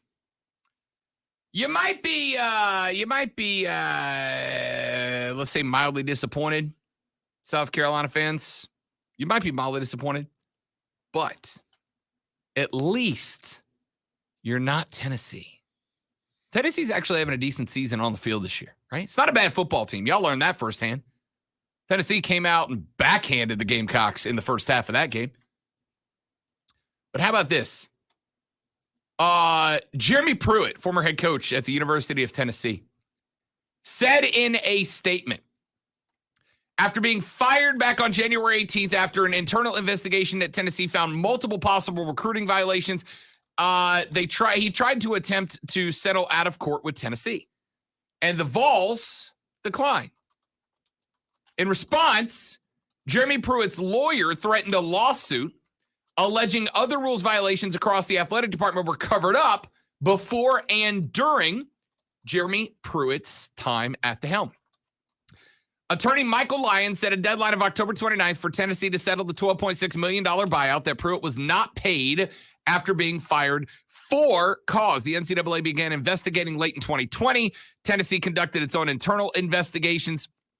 According to the Knoxville News Sentinel, Lyons requested records to be reserved for his client, as well as former director of football coach Phil Fulmer, former football coach Butch Jones, current defensive backs coach Willie Martinez, and a handful of others. Fulmer stepped down in January when it was announced that Pruitt, along with multiple assistant coaches and members of Tennessee's football recruiting department, were being fired because of their indiscretions. Martinez coached under Jones at Tennessee before following head coach Josh Heupel from Central Florida back to Tennessee. The AD of Tennessee had this statement, quote, "I'm really disappointed that Jeremy would throw people's names around, that he knows he did nothing but support him the entire time he was here and make these unsubstantiated claims. I would invite the NCAA to come in any day of the week and investigate our program. I have too much respect for our players, our school, and our administration for somebody to ever think we were not doing things right here and make such ridiculous statements." Listen to this sentence. Jeremy is not here because of the decisions he made and the way he led this program. Here's what I know. Our university's done everything it possibly can in working with the NCAA to clean up the mess he left behind and bring this to closure. End quote. You know, Zoe, you can be disappointed that you're looking at a 5, maybe 6-win football season. 6 would be great. 5 would be acceptable improvement. But, man, at least you don't have this going on in your program, right? $13 million lawsuits being thrown around, NCAA violations and infractions being thrown around, a former head coach being just absolutely willing to demolish the entire football program from the inside out in order to get the money that you don't want to give him. Now Pruitt has to do it, doesn't he? Kind of. Because bluff called, right? he just basically said, bring it. Absolutely. Bluff called. 100% bluff called. He went to Tennessee and said, here's the deal, guys. Y'all can give me that 12.6. You fired me for cause. I don't like it. Y'all can hand me that 12.6 and I'm out. You never hear from me again. Or I can come in here with a team full of lawyers and take you for everything you got. And Tennessee said, have at it, young man. Bring the thunder. Let's see what you got. So one of two things happens. A, he tucks his tail between his legs, realizes that it's a fight he can't win, which I got to tell you, Zoe, I don't think it'd be too hard of a problem to find a lawyer who wants to take a case involving $12.6 million of contested money, right? because Pruitt's got to pay him either way. And then if they win 12.6, the lawyer's going to look and go, I don't know, what's 10% sound fair? About 10% sounds good to me, right? I'll take a cut of $1,002,000. Be good with me. I'll take that. He's going to have a lawyer. Question is, does he have a case, right? The answer is no. The answer is no. Tennessee cleaned house. They got rid of his staff. They got everybody out. And the NCAA, when they did the investigation, went, yeah, there's clear-cut infractions and violations here. Does he expose something that all or a good deal of college football programs do that people just kind of ignore and suddenly it's out in the open? I'm not being specific, but maybe there's something out there that everyone does. And suddenly once you start throwing out the dirty laundry, you find all kinds of lost socks and things. Yeah. I don't know, man. I don't know. I've always thought, like, the popular thought has always been, for me, cheating's like speeding, right? Let's be honest, we all do it. Some of us more egregiously than others. We all speed, some worse than others. But if the cops come asking and say, have you been speeding? We all go, I may have done like one or two over, but no, I don't really speed, you know? But. Or my favorite, what is speed? Einstein said speed is relative. Yes. I was in the left lane. That means I can go as fast as I want, right? Should be. According to the new law. Should be. That's how it should work. That argument would not work, but I might be willing to give it a shot. I get what you're saying. I do. He gets his money and goes away. Then then basically Tennessee is saying, oh crap, he's actually going to say that in public. Here you go. Have your cash. Problem is, he can say, well, this happened, that happened, this happened. But the other thing he has to do, though, he has to prove that it's a Tennessee problem and not his coaching staff problem, right? Because remember, the whole point of this was that Tennessee was successfully able to pin the violation and infractions on him. So he's got to prove not that it happened. They know it happened. They fired him because it happened. So he's got to prove it was Fulmer. Correct. He's got to prove it came from Fulmer. He's got to prove that this stuff has been happening previously or continued to happen or was allowed to happen. That's what he's got to prove. And that's the way to go because Fulmer's been there forever. So if there was something, you pin it on him. I don't know what the strategy would be here. I don't know what the strategy would be here for Jeremy Pruitt. Like I said, it's like speeding, right? Everybody does it. We all accept that everybody does it. Except for like the one guy in his Toyota Tercel who does 5 miles below the speed on the interstate, and everybody hates that guy. Who I've happened upon several times in the last couple of days on my way to work. If you get stuck behind that guy in the right lane, you're just getting railroaded by the left lane, and nobody in the left lane is slowing up to let you over. I don't know, man. I don't know. It's one of those things that I think I've always told myself, everybody does it. It's something that every college has. But the more egregious that you get, the more likely you are to get caught. And if you get caught, there's a big fine attached. There's a big penalty attached, right? What's the old thing I've been told cops before? Yeah, if you're doing like 4 or 5 over the limit, pulling somebody over is a lot of paperwork for me. So if it's like 4 or 5, I'm not going to do anything. If it's like 8, 9, 10, I might light you up. I might let you see that I'm there watching you, tell you slow down. I may even pull you over and know I'm going to give you a warning. I just want to scare you a little bit. But if you're doing 15, 20 over, you're getting a ticket. If you're doing 30, 35, 40 over, you're going to jail, right? That's kind of this whole recruiting thing. We all know there's $100 handshakes taking place on fields with recruits around the country. That ain't a secret to nobody. We all know this kind of stuff happens.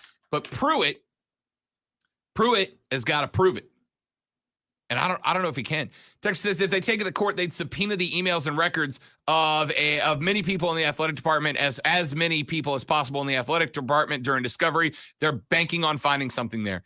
So now I'm not a lawyer, nor did I say in a Holiday Express last night. Some of you guys may have more insight to this as attorneys than I do. This would be if this is a lawsuit, this would be a civil matter, right? Not a criminal investigation, be a civil matter. Does it, and I'm asking this as a question, a genuine question. In a civil suit, can you subpoena records from an institution like Tennessee? I don't know. Like if he did sue Tennessee over this, is there someone somewhere that would be able to give him subpoena power to do some sort of public right? Because I know, like, for instance, in Florida, you know why Florida man's a stereotype? Actually, Florida and Ohio. You know why our two states, Lonzo, are the two states that have the most crazy people stories that come out? Because Florida and Ohio, unlike most other states, have, in Florida, I don't know what they call it in Ohio, because you guys don't have it there, but we call it sunshine laws, right? Sunshine laws. Basically. You're right. The sun never shines in Ohio. You're absolutely right. Basically, you can request public records from any Florida government entity, and for the most part, it's wide open. That's why you get so many crazy people requests, because a lot of states, you can't just go get an arrest record. But in Florida, you can go to a website and request an arrest record, and for like $3, they'll send it to you. So you got journalists who literally just comb over arrest records to find the story of the man who was arrested for bringing his pet alligator on roller skates into the gas station. Or the guy who was doing meth and made love to a stop sign. Like, you can just find those arrest records. Yeah, that's a thing that happened. I was going to say, that's pretty creative if you're just making that up. But That's the there's thing that a happened. good chance. Yeah. That's why. I don't know if Tennessee has that. So I don't know. I don't know what the records request policies would be for Jeremy Pruitt. But I'll say this. If he pulls the trigger on this lawsuit, it's going to be real interesting.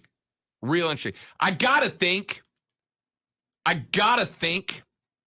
Zoe, that the AD for Tennessee, because that's a shots fired in the media return.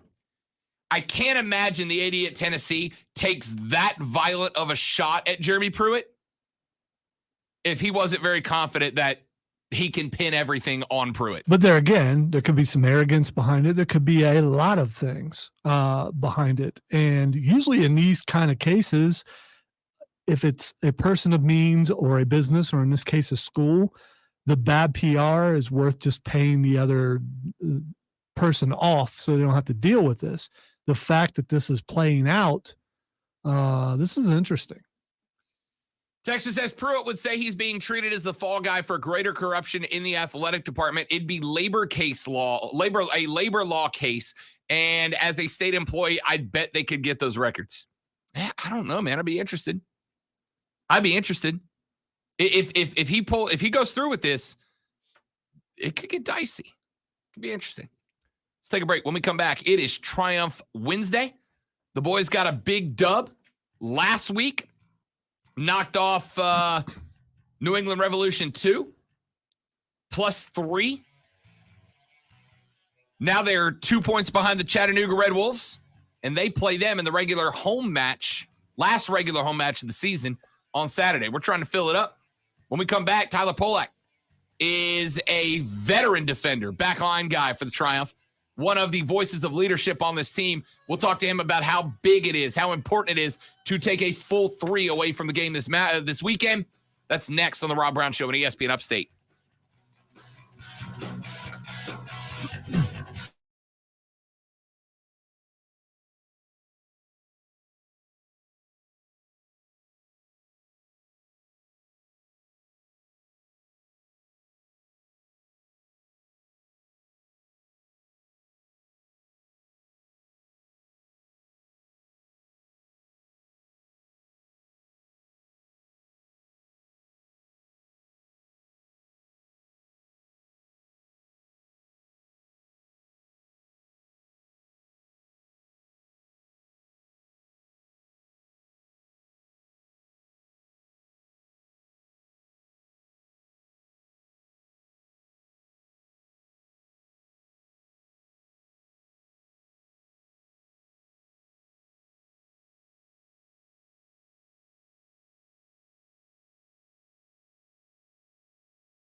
Fan Zone at 11 a.m. with live music from Commodore Fox. The broadcast starts at 12:30 with the Pepsi countdown to kick off. It's Furman, it's ETSU, and it's all right here on ESPN Upstate. The manufacturing event you've been waiting for is back. South Tech 2021 is taking place October 26th through the 28th at Greenville Convention Center. If you are a small to mid-sized manufacturer, you and your team can't afford to miss this 3-day in-person Southeast manufacturing event. Whether your business is looking to get hands-on demonstrations, reduce costs, identify new markets, or maintain manufacturing competitiveness, South Tech has the technologies, experts, and industry leaders you rely on to make critical connections. South Tech features exhibits from more than 230 companies, daily keynotes, a digital transformation panel, and much more. You'll gain valuable insights you can put to work right away. Attend South Tech in person and you'll be entered to win one of 3 $1,000 gift cards. For more information about contest rules and to register, visit southtechonline.com and enter promo code RADIO, RADIO. That's southtechonline.com, promo code RADIO. See you there. Finding great candidates to hire can be like, well, trying to find a needle in a haystack. Sure, you can post your job to some job board, but then all you can do is hope the right person comes along, which is why you should try Rob Brown Show. ZipRecruiter for free at ZipRecruiter.com/radio. ZipRecruiter doesn't depend on candidates finding you. Hey, Tyler. We've got about a minute left in this break, and then Rob will be right with you. Yep, hang on. You get qualified candidates fast. So while other companies might deliver a lot of hay, ZipRecruiter finds you what you're looking for. The needle in the haystack. See why 4 out of 5 employers who post a job in ZipRecruiter get a quality candidate within the first day. ZipRecruiter, the smartest way to hire. And right now, you can try ZipRecruiter for free. That's right, free at ZipRecruiter.com/radio. That's ZipRecruiter.com/radio. ZipRecruiter.com/radio. What can give you a competitive edge in today's red-hot housing market? Rocket can. That's because Rocket Mortgage can give you a verified approval. It could help your offer stand out. Rocket Technology provides a rock-solid verification of your income, assets, and credit, giving sellers greater confidence in you. Go to rocketmortgage.com or call us today at 8338-ROCKET. A verified approval is based on an underwriter's analysis of your individual financial information and appraisal. Call for cost information and conditions. States and consumer.org. In college football, Goodyear knows a new season means new possibilities, where every Saturday is an opportunity on the road to greatness. No matter if you're out there playing your hardest or cheering the loudest from the sidelines, tailgating in the parking lot, or your favorite spot to watch the game, Goodyear knows passion is what drives us forward all the way to the playoffs. That's the road that moves us. Goodyear, more driven. Get Macy's lowest prices of the season on furniture, mattresses, and rug specials. Kick back on a Lily fabric sofa for $579. Sit down to the new Aberdeen 5-piece dining set, now $1,049. And stretch out on the Canyon Queen bed, just $339. Plus, get 50 to 60% off select Simmons and Sealy mattresses. Going on now at Macy's. Savings on selling shares, prices, exclusions apply. Text us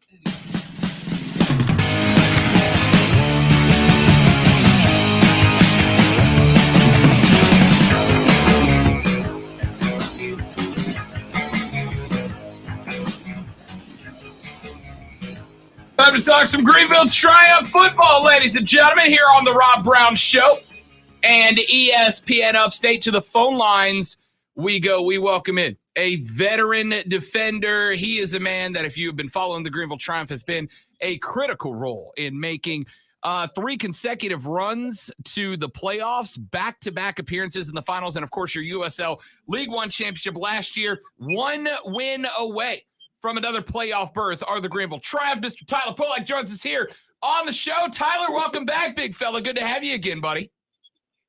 Yeah, I appreciate it. Thanks for having me back. Absolutely, man. Absolutely. And, of course, good time. The interviews are always a little more fun, Tyler, when you're coming off a 1-0 win. Not just a big 1-0 win, but a big 1-0 win that moved you a little bit closer towards where you want to be in playoff contention, takes 3 points away from a team that was trying to run you guys down late in the year in New England, too. not just a nice victory on the pitch, but a good victory for the standings on the table as well. How important was it for you guys to get that one against New England last week? Yeah, it was big. I mean, it put us in a good spot looking at the playoff kind of contention. So we had a little bit of a rough patch mid-season, but we've been in form, and it was good to see the guys and the fans coming out to support us to kind of keep that momentum going into Chattanooga, which is even bigger. Tyler Polak Jones is here on the Rob Brown Show and ESPN Upstate, talking a little Greenville Triumph football. I want to talk about the match coming up against Chattanooga here in a minute, Tyler, but one win away now. One win away from a playoff berth. Now, the table is tight from number 1 all the way down to number 8 at the cutoff mark. It is a tight table right now. How big would 3 points go? I mean, obviously, we know it secures a playoff spot, and that's what you want ultimately. But when you're looking at the spot, you would jump to number 2. You would overtake the Red Wolves with a win here and be able to stay above Richmond. How big would 3 points be for the boys this weekend? Yeah, it would be massive. Like you said, we jumped into number 2 ahead of Chattanooga, and we kind of give some space to Richmond, who's been doing very well. They've been kind of on a tear. So without a doubt, yeah, we need these 3 points, not only for confidence going into playoffs if we secure, but just have that momentum going into our final game at the end of the season. So one thing that's really interesting about this team is, and you mentioned you guys have found form, 3 wins in the last 5, no losses. The other 2 were draws. That little slow patch that you talked about. I mean, we talked to John Harkes, we talked to Chris Lewis, we talked to an assortment of your teammates, and look, we know injuries were a big factor this year. I mean, for a while, you guys were getting hammered by the injury bug. We know that there were situations like Dallas having to fly literally around the world. So Paul Christensen's been getting a little more work. When you guys had that much fluidity, that much change, had to adapt that much in the middle of the season, how did that impact the form that you find yourself in now with no losses in the last 5? Yeah, I think it was a big growth in that time period. Obviously, with losses, you take a look in the mirror and you kind of figure out what's going wrong, and you got to figure out how to do things right. And I think that was a good period for us to grow. We had some younger guys step into different roles, get more minutes than they might have would have, but they came through. I mean, it's showing now how much they have improved just as a team, and our cohesion defensively and offensively. So I think that was we didn't get very many points, but I think it was a big part of our season that we can look back on, and we made the most of it going forward. Talking to Tyler Polak, defender for the Greenville Triumph, specifically your guys across the back line, right? Like earlier in the season, especially at the very beginning, the goals were coming in bunches for the Triumph, and then a little bit of a cold streak there. Was there any additional pressure going through that period where the back line really seemed to be the only place where there was consistency as far as guys being in shape, being fit to play, et cetera? Did there feel like there was a little additional pressure on the back line this year as compared to maybe last year's championship run? I don't know about as much pressure, but I mean, as defenders, there's always pressure to keep a clean sheet, and I think that's been our reputation. A lot of clean sheets, a strong back line, regardless who's kind of filling in different spots. We've been somewhat rotating more than usual, like you said earlier, because of injuries. But I think it's just normal pressure. We try to help just keep it 0-0 as long as possible, and hopefully our attackers can do their job, just like we're trying to do our job to keep it a clean sheet. So I wouldn't say there's any extra pressure or anything like that. Tyler, I want you to know, by the way, that 110, I'm up in 110 playing the drum every game. 110 is waiting for that Tyler Polak goal, and it has become a 110 thing, and we're all prepared for it. When it happens, the dudes in 110 are all going shirtless for the rest of the match in honor of Tyler Polak. I just want you to know, no added pressure, Tyler, but 110 is going to collectively lose its mind when you find the net. I just want you to know that. I appreciate that. I might have to go shirtless as well through the rest of the game, too. It's been a long time coming, for sure. anticipation is probably killing a lot of people, but it's coming. It's coming. I love it. I love it. Tyler Polak is the defender for your Greenville Triumph. They currently sit third in the USL League One table, just 2 points behind the Chattanooga Red Wolves, and that is the opponent Saturday night for a match at Legacy Early College, 7 p.m. It's been really interesting. You guys obviously have developed a fun rivalry with Union Omaha. Chattanooga kind of came storming this year to pick themselves up to number 2 with the ability to gun them down and know that a win vaults you to number 2, which may buy you potentially another home match in the playoffs, etc. Do you guys change? Are you a little more aggressive? Is there anything that changes for this match lined up against a team that you're trying to gun down and take a spot from in the table? I don't think much changes. We've obviously played them 3 times already this year, 2 draws and a win. Obviously, with our current form, I think we just keep our level heads and keep playing the way we have. And without a doubt, if we do that, there's going to be a very big possibility of taking 3 points and jumping into the table. So I don't think we need to change anything really. Just stay focused on what we're doing right, and then correct the little mistakes we have here and there. It'll be fun. Tyler Polak joins us from the Greenville Triumph here on the Rob Brown Show and ESPN Upstate. As far as Chattanooga goes, I don't want to get too deep into the X's and O's and the tactics here, but talk to me a little about your experience with this team and what you're expecting to see on the pitch on Saturday night. Yeah, they're a good team, obviously in second place, and they went on a big run to start the season. And they got some pretty crafty players. So individually, I think they do some really good things. But I think as a whole, I think we have a better collective group, which lends to our advantage. So as long as we take care of our individual battles, we should be able to edge out a victory there.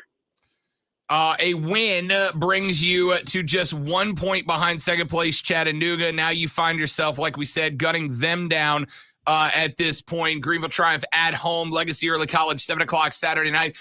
There's a push amongst the supporters groups to sell out Legacy Early, to make this the most well-attended game of the season. And, we ask this question every couple of weeks, but it's a different perspective from different guys, right? Strikers addressed it differently than midfielders address it differently than defenders address it differently than keepers address it differently than coaches.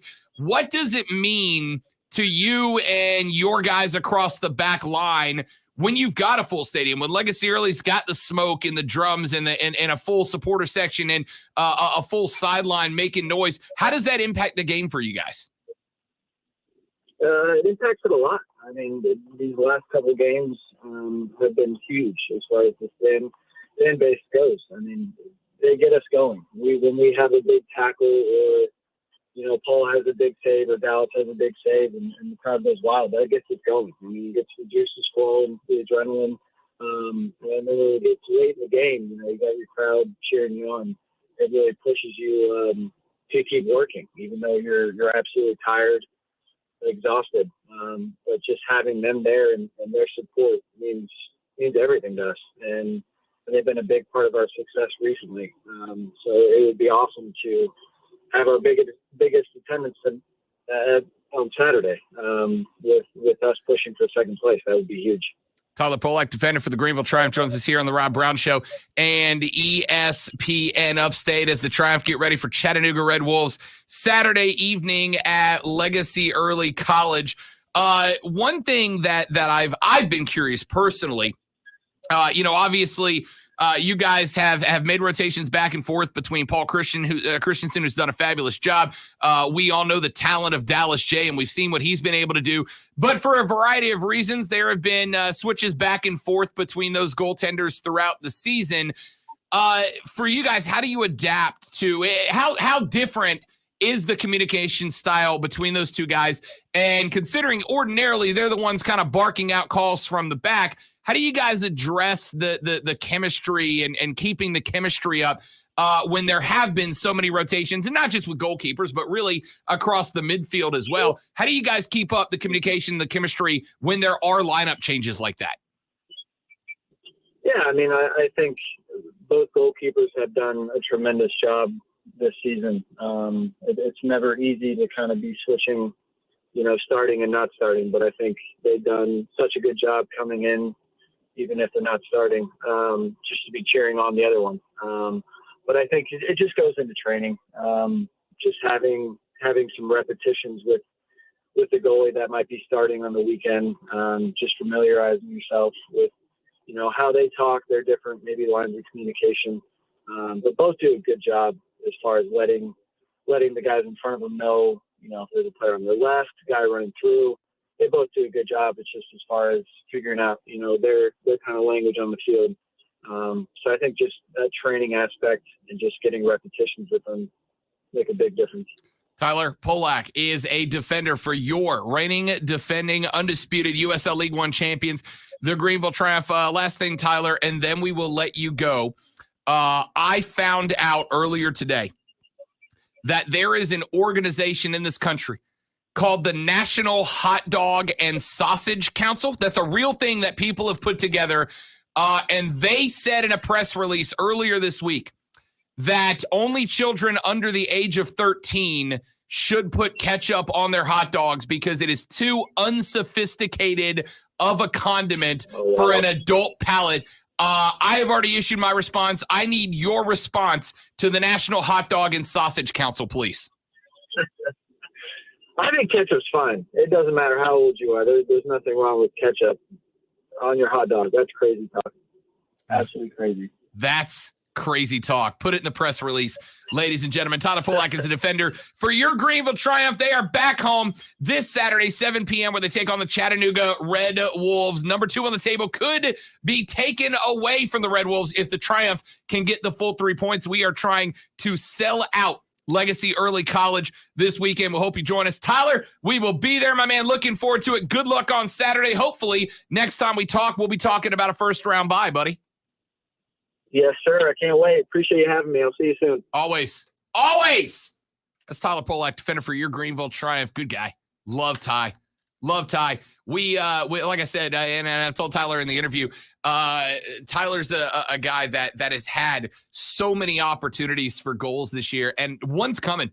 Well, you know how sometimes you can just feel it in the air that something's about to happen on the field? You can just feel there's like an energy, there's like an electricity in the air. You just feel it's coming. Right? Felt it yesterday when Cody Bellinger was at the dish for the Dodgers. I was actually texting somebody, and I'm like, a home run here ties it up. And it just feels like something's coming. And then sure enough, a dinger. Tyler's got a goal coming.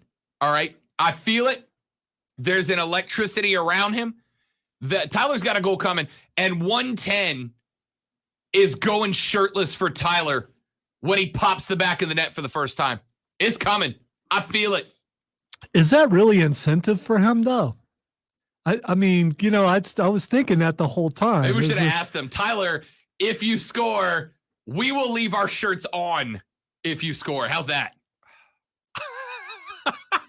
Hey, I don't know what the makeup is of the people in 110. They might be all buff and, and svelte like yourself. Just like to point out to the texter that just replied with, a bunch of dudes going shirtless in a section. That's why I don't like soccer.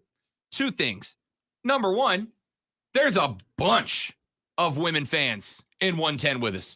Lauren, Becca, Nikki, they go nuts alongside with us.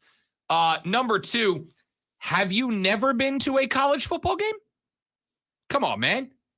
Dudes going shirtless at sporting events is quintessentially American. Oh. I was not ready. I was not ready. Quick break. We're back after this on the Rob Brown Show at ESPN Upstate. Oh, wow.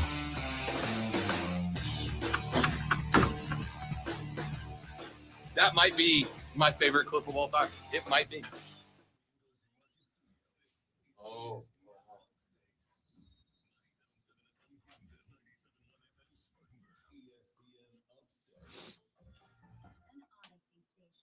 Joint pain relief doesn't have to mean drugs and surgery. Now there's a better alternative that patients are raving about. John Boy and Billy here for our friends at QC Kinetics, local medical professionals that use natural biologic treatments. Highly concentrated healing properties from your own body put directly into the affected joint, restoring and repairing damaged tissue the way your body was designed to heal. If you're tired of the band-aid solutions like drugs and steroids, and you really want to avoid surgery, you need to check out QC Kinetics. Regenerative, restorative, natural treatments for knee pain, back pain, shoulder pain, pain in your hips. Don't continue to suffer and don't go in for surgery until you check this out. See if you're a candidate of QC Kinetics. Call 864-448-3772. That's 864-448-3772. No surgical pain relief with lasting results.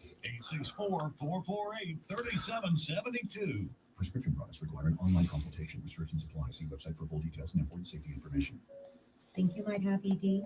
Not sure? Well, we'd like to let you in on a little secret. ED is common. About 40% of men experience ED by age 40, but the solution is simple. Find it at 4hims.com. I didn't have to talk to a doctor in person. There was no copay, and the medication was shipped right to my door in discreet packaging. Hims took care of it. Fast and easy. Now our love life is better than ever. Get access to doctors online who can prescribe you FDA-approved ED medication if appropriate. The same active ingredient as name brands, but 90% cheaper. Skip the waiting rooms and pharmacy lines. Get a free medical consultation and rise to the occasion or your money back. Go to 4hims.com/joy to get your first visit free. No copay required. The only way to get this special offer is to go to 4hims.com/joy.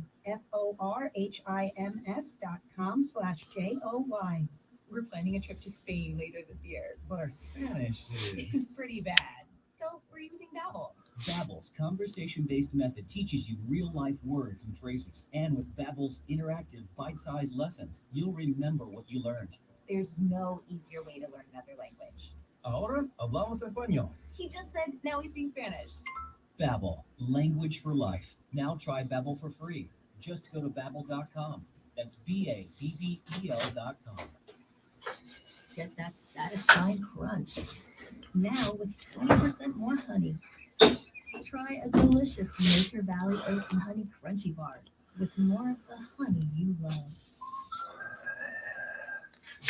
My family's protected. Is yours? If you don't have life insurance, listen up because I'm going to help you. Harley in the next break. Now, you don't want just anyone for this. You need a pro. That's why you need SelectQuote. For over 35 years, SelectQuote has helped people save 50% or more by shopping highly rated insurance carriers. Check this out. SelectQuote found a 40-year-old guy with high blood pressure, a 10-year, $500,000 policy for only $19 a month. That's right, $19 a month. Seriously, that's nothing to be able to protect your family and all you've worked for. You'll be surprised on how affordable a policy can be. Plus, quotes at SelectQuote are free and take only minutes. Do me a favor. Take a couple of minutes to get your free quote. Call 800-960-3030.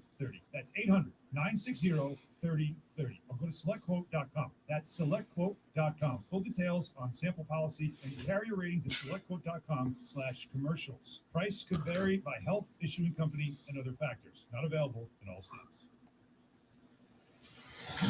He's not messing around. Real unfiltered.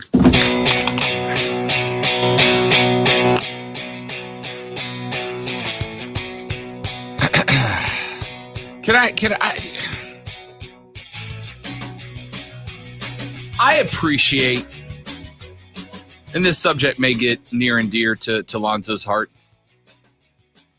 I appreciate nice cars, right? I appreciate nice cars. And I appreciate those of you with nice rides that park your car out away from the rest of the traffic in a parking lot. All right. I get it. When I finally step up and decide to spend good money on a nice car, I'll probably do the same thing. Got no issue with that. That's the right way to handle it. Once I stopped this morning on the way into work, popped into a gas station to grab myself a little drinky drink and a little snacky snack for after the show. And as I pull up to the front of the gas station, which is it's the one right across, it's that little gas station right across Woodruff Road from us. You know what I'm talking about? Yeah, I do. All right. So that little gas station is run by two of the nicest people. I go in there once or twice a week, load up on drinky drinks and snacky snacks for after the show. Anyway, I pull in there this morning, and there's only like, probably 6 parking spots out front of it. There's a business connected to it. If that, and it's usually quite busy. So. Yeah. So there's usually when you pull in, especially with, I'm in usually between 9 and 10, I get in. So I'm usually at that gas station between 9 and 10. It's right across the street. I pull in this morning, though. I pull in this morning, and the gas station's busy, as it usually is. And I try not to park in front of a gas pump if I'm not getting gas, right? Because you never know who's blowing through in a hurry and they need gas. And I try to be considerate. I pull in to the parking lot, and I turn the corner to where the 6 spots are in front of the store entry, and all the spots are filled, except for one guy. And part of me hopes he's not listening. Part of me hopes he is. In a new, beautiful white Corvette Stingray. They just started remaking the Stingray not too long ago. They're rather nice. They are beautiful cars. And I'm a Corvette guy. My dad drove a Corvette. My mom drives that Corvette now. I am still trying to guilt trip her into giving me that Corvette one day. We have someone in the building who's had several Corvettes and still drives one. So I'm a big fan of Corvettes. And the Stingray is beautiful. My dream car, the last car I'll ever buy, is a 1972 Corvette Stingray, because it's the last years, though, that Corvette actually made the wraparounds and the bumpers out of actual chrome. Everything after that has been either different metal or there's no metal around it. It's just all frame. Last year they put chrome on the Stingray. It was a 72 Stingray Corvette.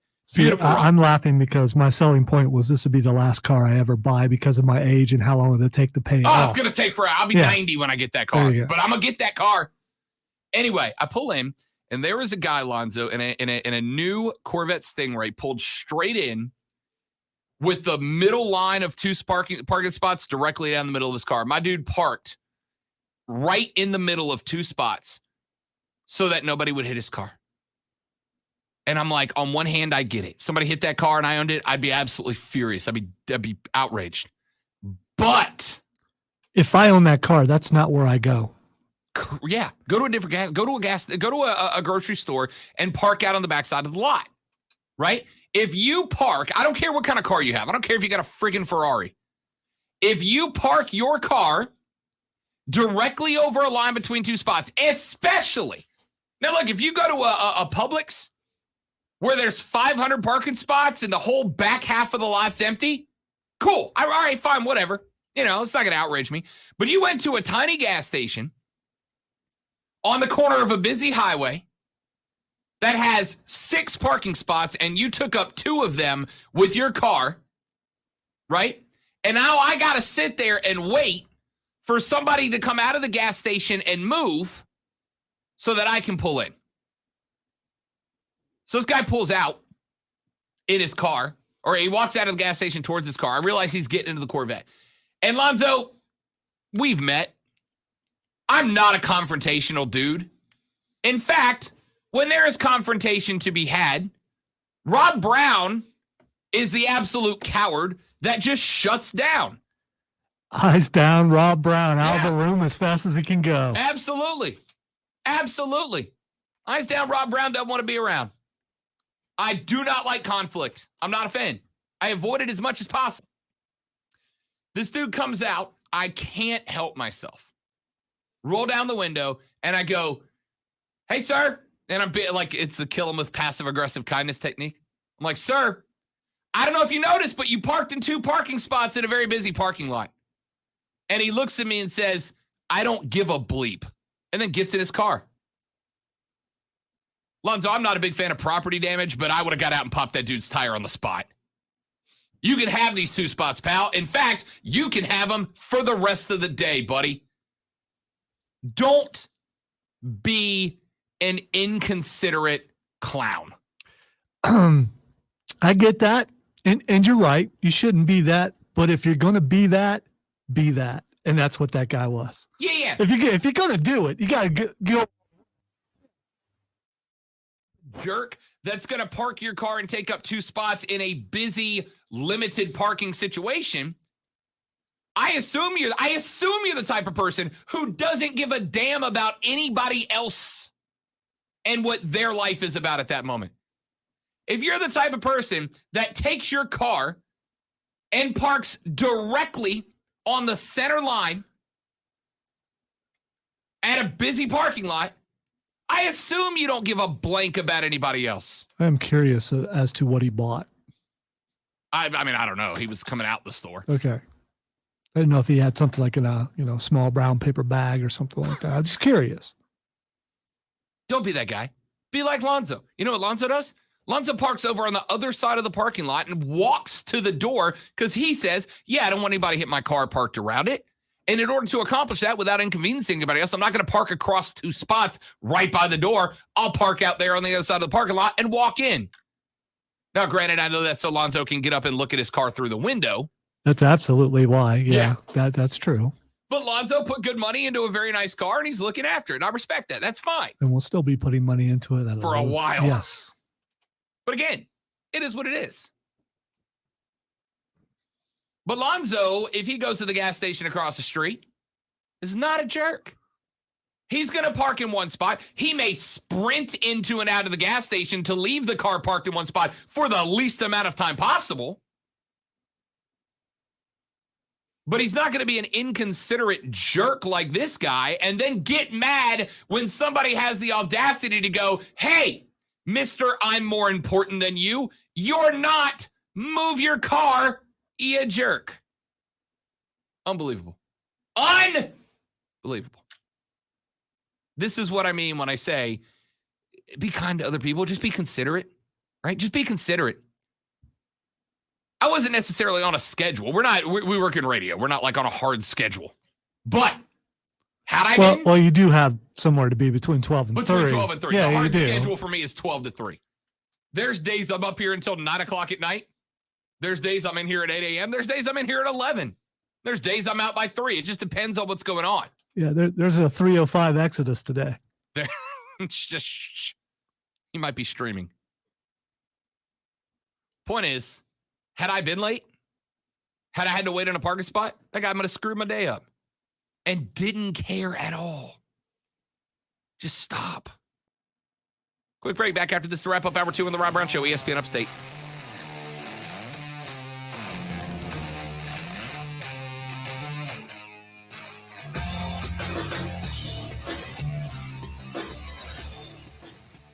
Harley Davidson of Greenville. If you have been interested in riding, and I want to talk to you today, new riders, or those of you who have never ridden but are maybe interested in it, let me tell you why your starting spot is Harley Davidson of Greenville.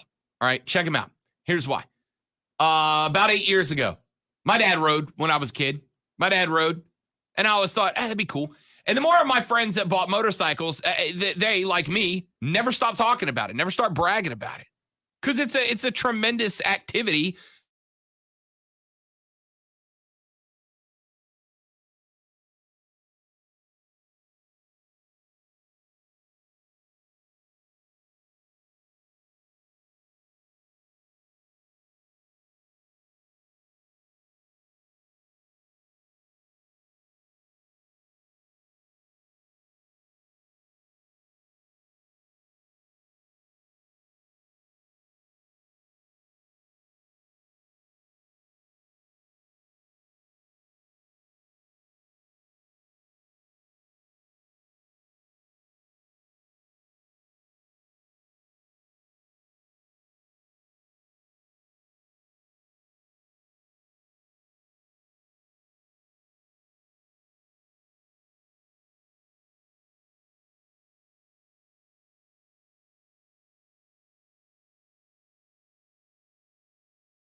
Ryan Winslow. He was called up from the practice squad for Sunday's overtime loss against the Vikings. He has now been officially signed to the active roster. He takes the roster spot of wide receiver Brandon Zilstra, who was placed on injured reserve after hurting his hamstring against Minnesota.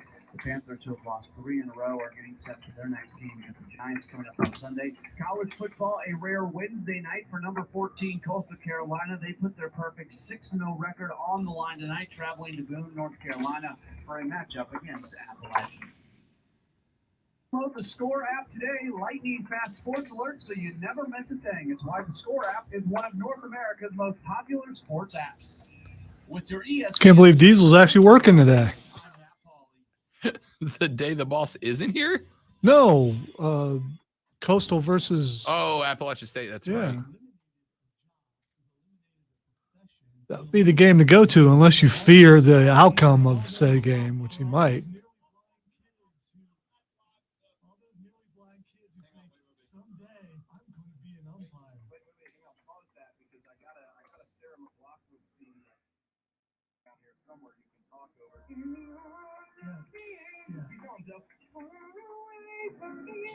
I want 5 cents a day.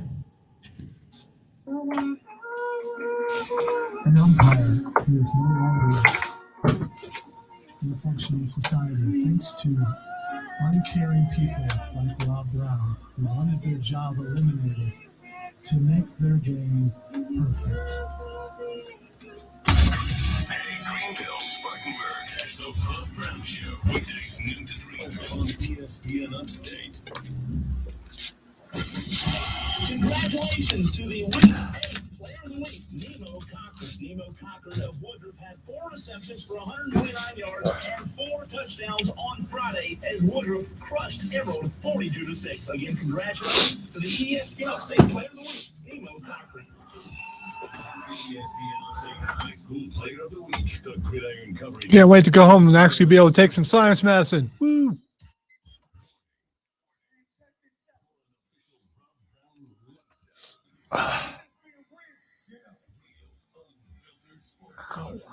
Locally for the Carolinas. This is the Rob Brown Show. Only on ESPN.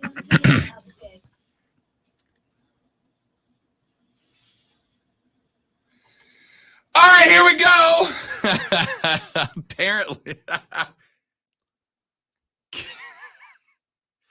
Apparently during the offseason, Zion big into the food scene in New Orleans, and I'm using big literally here because apparently during the offseason, reports are that Zion Williamson reached north of 300 pounds during the offseason, to the point that when he came in, the Pelicans were like, no.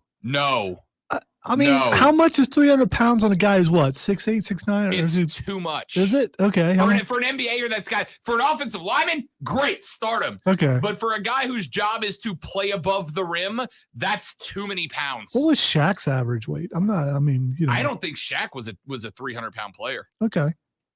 I don't think Shaq was. How about Barkley near the end?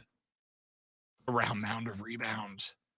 Shaq Barkley is listed as 325 in retirement. He might have played at like 295, 290. 300 pounds is not. And by the way, Zion's what? I think Zion's 6'9". He's not a 7'2" guy. He's 6'7". I'm just having 6'9", 6'7". 300 is too many pounds, even for a dude with the hops that Z's got. Anyway, Keegan says, Rob, they're calling Zion Shaquille O'Neal. Baseball went poorly yesterday. In one game, my team got absolutely heart punched. And then in the second game, I was furious. Legit furious. Like, couldn't sleep for an hour after the game because of how mad I was. Furious about it, right? Furious. So, the Atlanta Braves last night ended up in a spot where they have got a 3-run lead late in the game. Cody Bellinger is at the dish and gets 2 up top heaters. Now, one heater is interesting. Second heater you can't do. You can't give a fastball hitter like Corey Bellinger 2 shots at a high heater. Now, that pitch, in the moment they threw the first one, that pitch is designed to get the batter to pop that ball into the stratosphere, right? Get that thing way up in the air so that your infielders have plenty of time to track it down, get under it, get the out, get out of the inning, move on. Second heater to a guy like Corey, he smacked that thing about 438. I mean, just absolutely devastated the baseball. Now, I need Braves fans to talk to me here. How y'all feeling? Because I got to tell you, on one hand, when that thing soared 436, I was out at a local watering hole. I immediately went, welcome to Choketober, Chokelana. Right? Immediately panicked. It's over. It's done. You should have won this baseball game. 3-1 lead with like 9 outs to go. I actually think it was 7 outs to go. 3-run baseball game, 7 outs to go. You can't do that. Give up the dinger to tie it up, then give Mookie Betts an RBI double to take the lead. Braves can't find another moment. Jock Peterson came up in the 9th. I thought, oh, wouldn't this be a moment if Jock plants one somewhere around San Francisco? But he couldn't do it. Couldn't find it. Ball game over. Braves now with a 2-game, 2-1 lead in the NLCS with 2 to go in LA. And I got to tell you, right now, if I could get halfway decent odds that the Dodgers sweep at home, the Dodgers take all 3 and take a 3-game-2 lead back to Atlanta, I'll put money on that. This is a game. This is a series about momentum. The Braves had it. They could have kept it. But Cody Bellinger took that momentum and sent it about 15 rows deep in center field. It's over, right? Like, it's over. I am conditioned with a Pavlovian efficiency to assume that as soon as it rains for the Braves, it will pour. Yesterday, there was a hefty thunderstorm on the horizon. The series is over, right? I had a buddy of mine text me yesterday trying to talk me off the ledge, and I'll let you do the same now, Braves fans. Try to talk me off the ledge. Help, but I'm not asking you like as a challenge. I am asking you for help. Talk me off the ledge. I'm begging you. Tell me how to walk it back. Because LA has the momentum. The bats got hot for LA. They've got Urias going on the hill tonight. Dude is a dominant pitcher. Remember, he had some bullpen work back in game 2. So he's working on, 3 days rest? I mean, maybe on 3 days rest, they can tag him early, put a couple up on the board early, chase him out of the game. The Dodgers, here's the bright spot for the Dodgers. The Dodgers right now have been working hard, the bullpen. I mean, they have been working the pen hard. Remember, Max Scherzer got chased in game 2. They went to the pen in the 5th inning, did some work. They got Walker Buehler, chased him early. The pen got some work. The Dodger bullpen is getting worked out by the Braves right now. I mean, they're putting up runs. But this is what this franchise does year after year after year. Texas says, I think Rob needs to hear his never bet on Atlanta sports in the playoffs promo. That's literally why I'm saying what I'm saying. Talk me off the ledge. Help me. Tell me why I should not panic right now.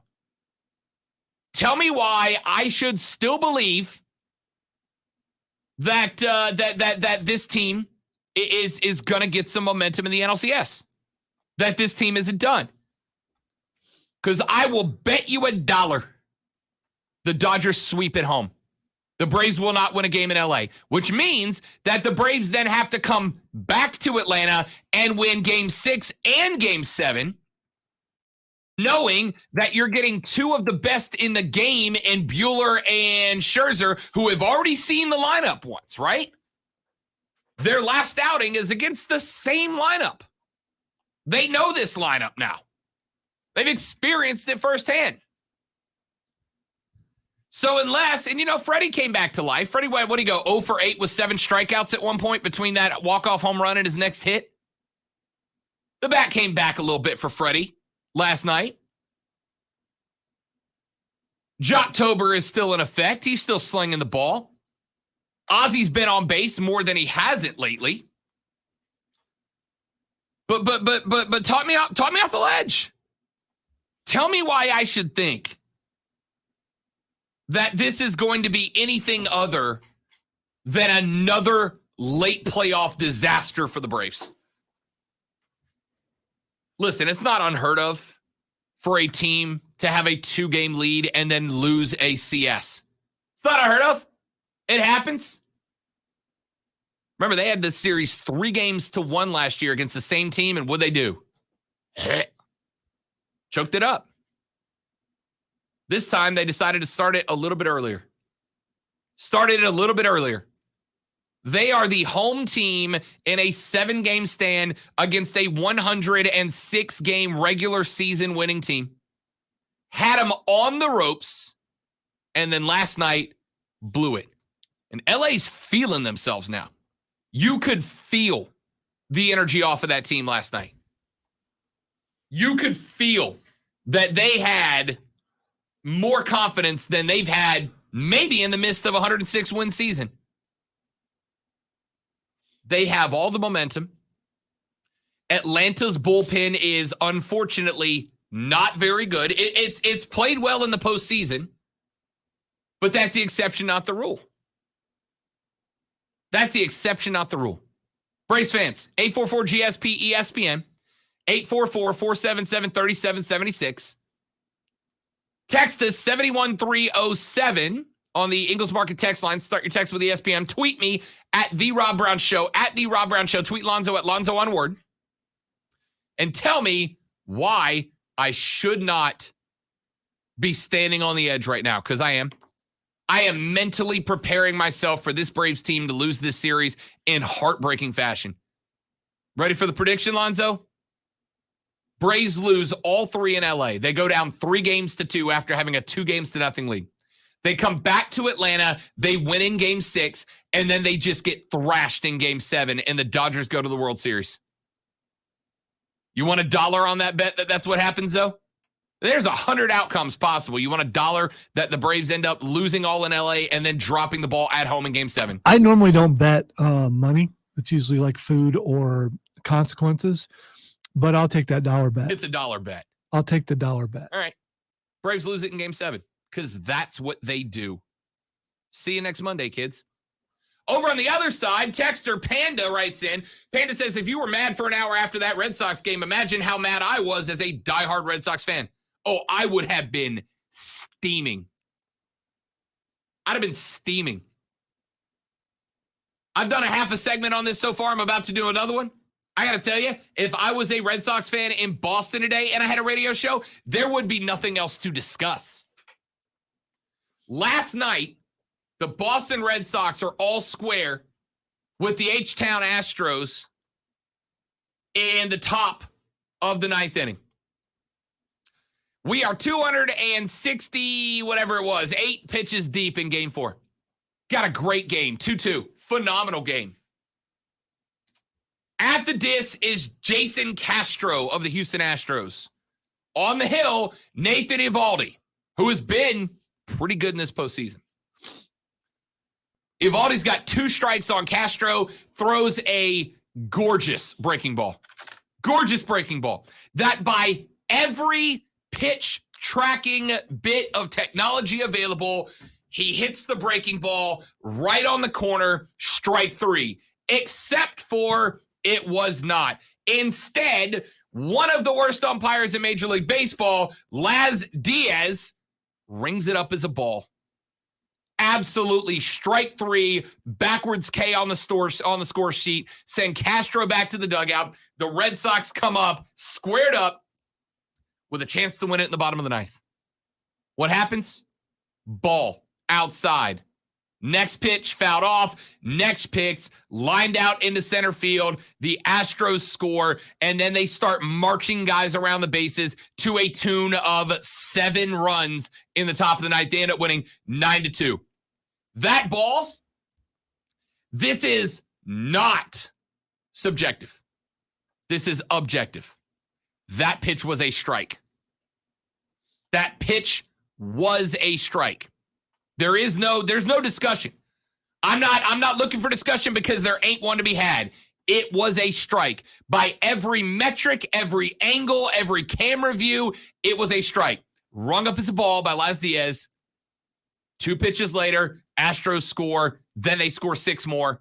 9-2. Red Sox got 3 outs to get 7 runs. And obviously they didn't do it. It's a strike. Jeff Passan works for ESPN. He's their baseball guy. ESPN has a habit of not going too deep with their own editorials of the shortcomings of the professional sports because they got skin in the game. You rarely hear, outside of the Stephen A. Smiths of the world, you rarely ever hear harsh criticism specifically of specific referees, umpires, whatever. You just don't hear it. Jeff Passan put up a tweet last night. Home plate umpire Laz Diaz has missed 21 ball strike calls, according to ESPN Stats and Info, the most of any umpire this postseason. It was embarrassingly bad. Embarrassingly bad. By the way, when Passan put up that tweet, there was still 1 inning left to play. Laz Diaz ended up missing 2 more ball strike calls in the bottom of the ninth. 23 mistakes in that game. Lonzo, I said this earlier. Couple of mistakes. Happens to everybody. Nobody's perfect. People make mistakes. Lonzo, if you and I made 23 mistakes over the course of a 3-hour show, how do you think that goes for us when the show's over? Pretty bad. Mm-hmm. I'm thinking 23 mistakes. I may not make it through the show. Correct. 23 mistakes. We're getting the bullpen called in like hour number 2. Rob, can you come down to my office, please? We need to talk. The worst call you get as an employee. Come down to my office. We need to talk. Is Laz Diaz going to get that call from Major League Baseball or the Umpires Association? Nope. They're going to come out and go, well, human element. I got to tell you, human element lost that game for the Red Sox last night. I'm not saying the Astros don't go on to win. Maybe the Astros 1-2-3 the Red Sox in the bottom of the ninth, score 1 in the top of the 10th, win the game. Who knows? What I do know is that the Red Sox should have had an opportunity with the score 2-2 in the bottom of the ninth to force extra innings or go ahead and win it. Remember, the Red Sox had 3 walk-off wins in the last series? I know 2. Didn't win the third one as well. Here's a text. ESPN. Rob, love you, man, but this is a complete 180 from last week's. Yes, a game can have like that. Take about check swing. No. It's exactly the same. Was that, Paul, a strike or a ball? Was that pitch a strike or a ball? If you watch that game, I want you to look me in the eyes, metaphorically speaking, and tell me that pitch was not a strike. The game cannot end on a wrong call. Now, about that situation. You want to make the argument that he checked his swing, that he didn't go? I'm 100% for it. What I was making an argument to was a baseball game cannot end on a third strike check swing. You have to go and let him check it so that you can pitch it. No, if he swung, if he broke the wrist, the game's over. If he didn't, if you want to say the call was bad, I'm 100% on board with that. Because it helps my argument for robo-umps. How did I know you had that queued already? That's even why I took the break right there, because I knew you had it queued. Cue Terminator ump. Chemistry. If you want to argue that he did not break the wrist and it was a checked swing, great. Because I'm going to say, then give me replay ump. Give me Terminator ump. TU 3000. Because you can go to the replay and go, there's his wrist, there's his wrist. They did not break. That's a ball. And it'll take you 5 seconds. Give me TU 3000 watching balls and strikes. Because last night, Castro should have got rung up watching the third strike. It was an artful pitch. An artful pitch. Horrendous call. And he had 23 missed ball strike calls. 23. We have technology enough to know the exact number of missed ball strike calls he had, but we're not gonna implement it. We're not gonna use it. But Rob, the human element. I don't care about Laz Diaz's feelings today. He was bad at his job yesterday. Just like if I came in here and was bad at my job for 3 hours, and I like the boss, and I think the boss likes me. But if he's got a decision to make about if he's got a decision to make about my job, and it's allow Rob to make 23 mistakes every time he goes out onto the radio, he's going to go, I like you, dude. We can grab a beer if we're still friends after this, but you're off the roster, pal. You're making too many mistakes. Not baseball. Baseball, we go, what are you going to do, human element? Human element's bad at its job in this case. 23? That is 7 strikeouts worth of missed pitches. 7 strikeouts worth of missed pitches. That is bad. Texas says ESPN, both were terrible calls and MLB needs to fix it. Gosh, if only there were a solution. If only there was a way. Texas says ESPN, Tesla bot is coming. You know how bad I want this to happen? I would applaud Jeff Bezos if he came up with UmpBot 3000. Oh, wow. I would applaud Jeff Bezos. I don't like Jeff Bezos. If Zuckerberg said, I've got UmpBot 3000 ready to go, I would applaud that lizard person. Right?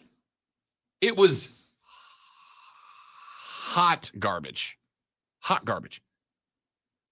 All right, let's read some of the text. Texture says ESPN, Braves win the series if they win game 4. They lose it if they don't. With the salaries and players spent, the Braves are overachieving, especially about Ronald Acuna. Let's stay a little positive. I'm positive about the future. Not now. Not now. You're right. You're going up against a team with a $335 million payroll for the LA Dodgers. They got a $330+ million payroll. You are the underdogs. But, man, you got them down 2-0. Keep punching. Keep punching. Texas says ESPN, the Braves should be down 3-0. Oh, Bill Plaschke's texting the show. How about that? Hey, Bill. Thanks for texting the show, man. Why should they be down 3-0? The reason I use Plaschke is because he put up an article that said the Braves haven't beat the Dodgers. The Dodgers have beat the Dodgers. I'd like to congratulate the Dodgers for all those runs they scored in the bottom of the inning while in Atlanta. No, the Braves won too. They outlasted and outpunched the Dodgers through 2 games, but they just gave it all right back. Texture says, Rob hates humans. You heard it here first. No, just human umpires. And not even all those, just Major League Baseball umpires. There's a good chance that Rob may not be human. You can prove nothing. Texture says, the Braves never win. I'm not sure what you expect. Oh, what you just had to tank. You just had to train wreck the whole segment. Back after this on the Rob Brown Show. It's ESPN Upstate.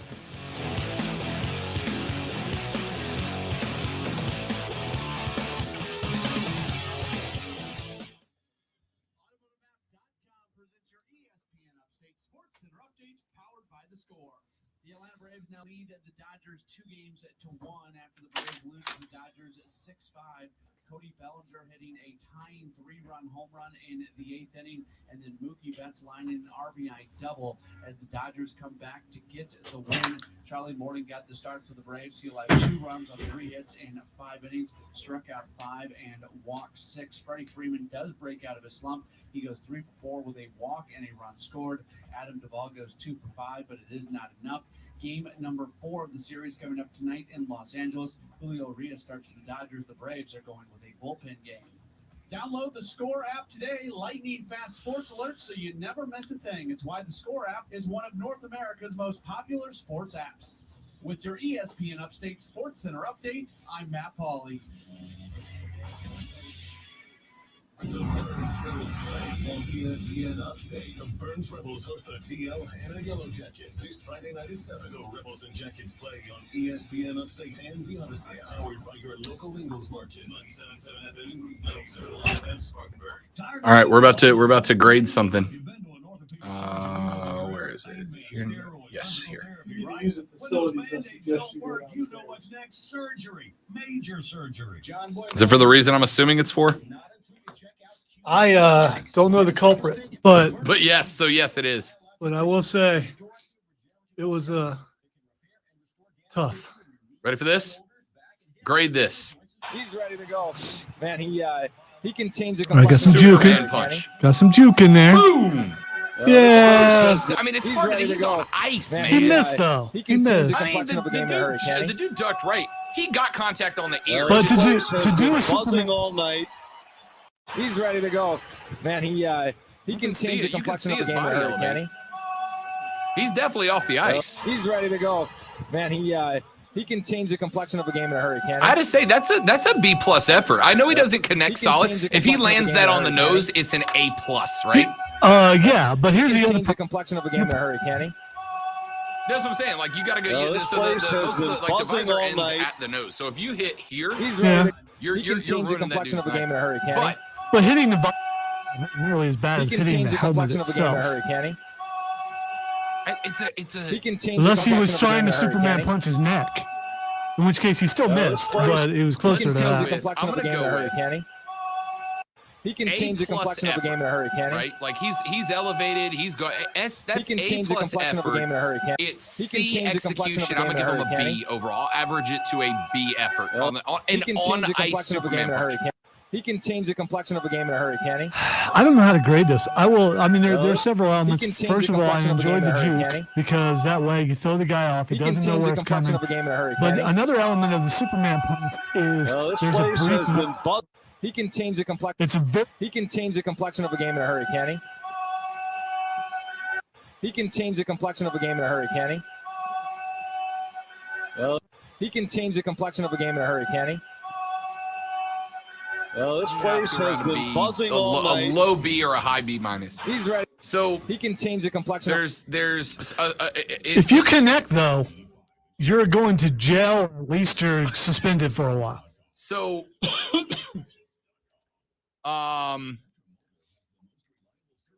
when you throw a Superman punch, it's for 2 reasons. Number one is you're pushing into the punch. So you're not just like a regular punch. It's all hips. You're pushing off your back foot. And so you're pushing through the punch to put all that kinetic energy into the fist moving forward. If you Superman punch, you're throwing that kinetic energy plus the entire weight of your body into a punch. The second thing a Superman punch is good for is you're changing the angle of the punch they're expecting, right? If you're expecting a hook or a jab or a straight, the heads are here. But if suddenly that fist is coming from up here, you have to move your body and react to it, which opens you up for follow-up punches. That's why those 2 reasons are the reason you throw. It's a risky punch to throw because when you come up for a Superman punch, you're exposing yourself. If he can snick a good body shot in there, it'd do some damage because you are putting your damage zone at his straight level. That's a dangerous punch. Also, depending on your skill level, a poorly slow thrown Superman punch, the arm can be grabbed and taken into a fireman's carry. Absolutely. It's a risky punch to throw. It's a high risk, high reward move. And dude did it on ice. Like the thing about a Superman punch is you want to have a good solid base. So when you jump, because the more power you put into the jump, the more forward momentum you have, the more impact there is when the punch connects. This dude is doing it off a slippery slope and still gets elevation, still gets that forward movement and float, and still gets, I mean, let's be real. If he doesn't juke his head over to the right, that thing lands square, and that's a hell of a punch. You know, if it lands square, he breaks his hand. That's what happens. Not on the visor. Because I've worn a hockey helmet. The visor, these guys wear their helmets loose. If he hits that visor is getting pushed into his nose. It may not have the full impact of the punch, but that visor's hitting him in the nose, and it's hurting. And Keegan's right. It is very cool looking if it's delivered correctly. If it's done right. If it's done wrong, you look goofy, and you're about to get your kidney punched out of your stomach. Find a collection site near you at DEATakeback.com. Do your part to lower overdose deaths and prevent drug misuse before it starts.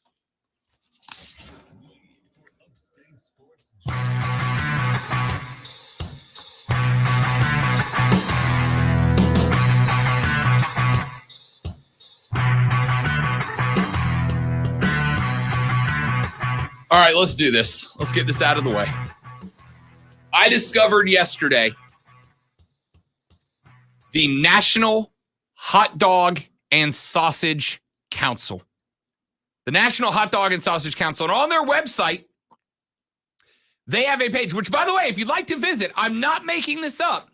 If you'd like to visit, it is hot-dog.org. They got a website. The National Hot Dog and Sausage. Granted, it looks like a MySpace page, but they got a website. hot-dog.org. It's a poor choice of colors. It looks very 1973. It looks like if the Miami Dolphins were depressed. These would be their colors. The National Hot Dog and Sausage Council includes a full 2.5-minute video, Lonzo, where they explain to you hot dog eating etiquette complete with reenactments and a young lady who explains what to eat. For instance, she says, you don't drink red wine. You drink a beer with the hot dog. That's the accepted drink. It should This just looks like a parody site. I swear it does. I spent more time than I am proud to admit yesterday. Watching and looking at this site. I'm relatively sure it's a real thing. Here is some of the advice they have on hot dog eating etiquette from the National Hot Dog and Sausage Council. Some do's and don'ts, Lonzo. Don't put hot dog toppings between the hot dog and the bun. Always dress the dog, not the bun. And condiments should be applied in the following order. Wet condiments like mustard and chili applied first, followed by chunky condiments like relish, onions, and sauerkraut, followed by shredded cheese, followed by spices like celery salt or pepper. Do serve sesame seed, poppy seed, and plain buns with hot dogs. Sun-dried tomato buns or basil buns are considered gauche with Frank's. It's gauche, I believe. Well, I'm not a haughty intellectual, so what the hell would I know, Lonzo? What would I know? Don't use a cloth napkin to wipe your mouth when eating a hot dog. Paper is always preferred. Why do you care about the napkin I'm using, National Hot Dog and Sausage Council? Why do you care about the napkin? Do eat hot dogs on buns with your hands. Utensils should not touch hot dogs on buns. Do use paper plates to serve hot dogs. Everyday dishes are acceptable. China is a no-no. Don't take more than 5 bites to finish a hot dog. For footlong wieners, 7 bites are acceptable. If I have a good hot dog, Lonzo, like a real good hot dog, like a, wow, this is a good hot dog, I will literally take smaller bites to savor it for longer. Write me a ticket, National Hot Dog and Sausage Council. Well, if I'm eating a hot dog, more than likely I'm in a public place, which means someone's watching me eat. So I don't know what to do in that situation. Here's another don't. Don't use fresh herbs on the same plate with hot dogs and overdo the presentation. Fresh herbs, like what? I don't know. What are these people so mad about? Don't, here's the one that got this whole conversation started. Don't use ketchup on your hot dog after the age of 18. Mustard, relish, onions, cheese, and chili are acceptable. 2, condiments remaining on the fingers after eating a hot dog should be licked away, not washed away. All right, that just seems insanitary. Wait. So you don't lick your fingers after you eat your hot dog? I mean, it depends. Like if there's like a little dot. All right, so yeah, but if it's like a chili dog, if it's you're, like down my if you're hand. rocking, you just finished off the bag of your favorite Cool Ranch Doritos. Do you wash your I'm hands? not wasting Dorito dust. That stuff is magical. It's like pixie dust. I don't know what the difference is. It's like pixie dust.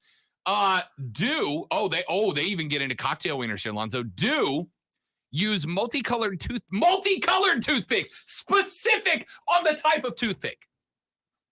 Do use multicolored toothpicks to serve cocktail wieners. Cocktail forks are in poor taste.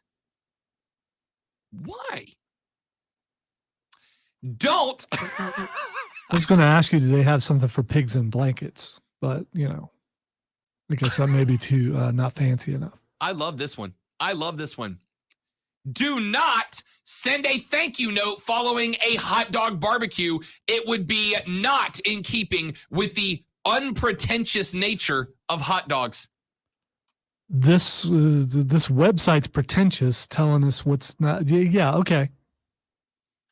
Do not bring wine to a hot dog barbecue. Beer, soda, lemonade, and iced tea are preferable. Now, I will agree with that, but that's just because I like beer more than I like wine. I love wine. Can I make one more point, though? Does anybody ever thrown a hot dog only barbecue? They have repeatedly used the phrase a hot dog barbecue. Has anybody ever showed up to a barbecue and there was only hot dogs? The phrase is literally hot dogs and hamburgers. That's the phrase. Or correctly, hamburgers and hot dogs. Yeah. Their final do and don't. Don't ever think there is a wrong time to serve hot dogs. Oh, no, there is National Hot Dog and Sausage Council. Let's set the scene. You've just met a young lady. She's an attractive young lady, and for some reason, she's decided to give you a chance. Let's blame the alcohol. Okay, I was going to ask you why the attractiveness, but all right, you've clarified. Okay. Yeah. So you say, young lady, I find myself attracted to you, and I would like to invite you to my home where I will prepare for you a fresh, hot dinner. All you need to do is show up. I will have wine. I will have food. We will have dinner together, perhaps watch a movie. Maybe, as the kids say, Netflix and chill a little. When that young woman shows up, it's, 7 o'clock on a Thursday night. She's coming over to have your first dinner together at the house. You've cleaned the place spotless. You've scrubbed the floorboards. You vacuumed and then vacuumed. And then you did that thing where you sprinkle the powder over the carpet and then you vacuum it again. You've went and picked up a couple of fresh scented American accent candles. You set the scene. You even put down your good china. You put down the good plates on the table. You put a tablecloth down. Who puts a tablecloth down anymore? You put a tablecloth down, and she shows up, and she looks beautiful. She wore a nice little dress for it, put on her heels. She dressed up, did her face up for you. She showed up to impress, and you have set the scene to impress. So she makes her way to the kitchen. You pull out the chair for her because your chivalry is showing. You scoot the chair back in under. You push her up to the table. Can I get you a drink, you say? And she says to you, I would love a glass of white wine. And you say, not with tonight's dinner. And she looks at you like, what kind of psychopath is this? So you bring over a beer.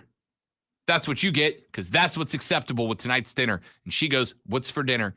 And you walk back into the kitchen, and out you come on your freshest, nicest, cleanest serving platter, and you sit down a stack of freshly boiled hot dogs. Or maybe you're fancy. Maybe put them on the grill. You go outside, you put them on the grill. You bring them in. You sit down, a stack of hot dogs. And she says to you, hot dogs? Hot dogs? That's what you're making, hot dogs? That's the wrong time to serve a hot dog, National Hot Dog and Sausage Council. That's the wrong time. Now, if she says, oh my God, I'm so excited, I love hot dogs, then you, Lonzo, have what we like to call a unicorn. They exist. Say maybe this is a girl who grew up in a tight family, and one of her fondest memories are Sunday afternoons with dad grilling hot dogs and just good memories. And she sees that and goes, "This is a keeper." If you know that about her, fair play. But let's be honest, it's first date. You don't know that about her yet. You're just trying to impress a young lady with dinner. And you bring out a plate of hot dogs? That's the wrong time to serve a hot dog, National Hot Dog and Sausage Council. Okay? There is a wrong time.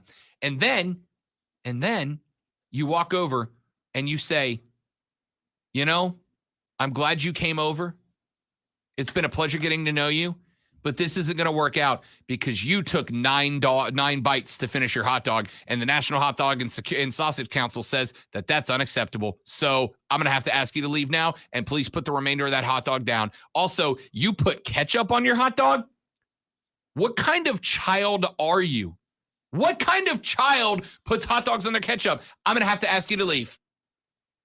And then you never get another date in that town for the rest of your life because she has just texted every woman in your city and said, this hot dog weirdo has taken it too far. I've learned to love ketchup more after today because, you know, being the contrarian that I am, ketchup going on my pizza tonight. How you like that? Lonzo's going home to get a hot dog with ketchup on it out of spite. The most spiteful hot dog ever consumed. I'm going to take a picture and post it to their site. Texas says, Netflix and chill, hot dogs, licking fingers. This should be Rob Brown After Dark. I used to host a show called Rob Brown After Dark. It was on from 9 to midnight. And Lonzo, if you thought this show was weird, you should have heard that one. All our bumper music. Wow. Quick break before I get myself fired on ESPN Upstate.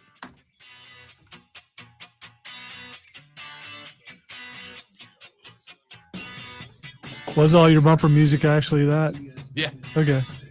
For about 6 months. Until I moved back into daytime. Hey, it's a theme. I get it.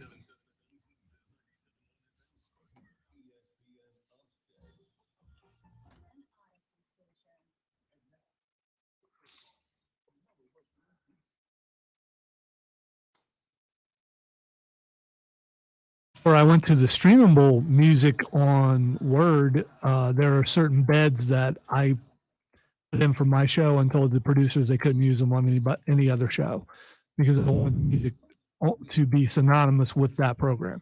So music's important.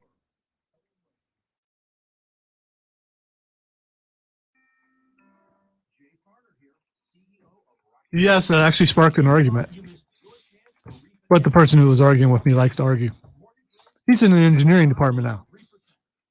That guy.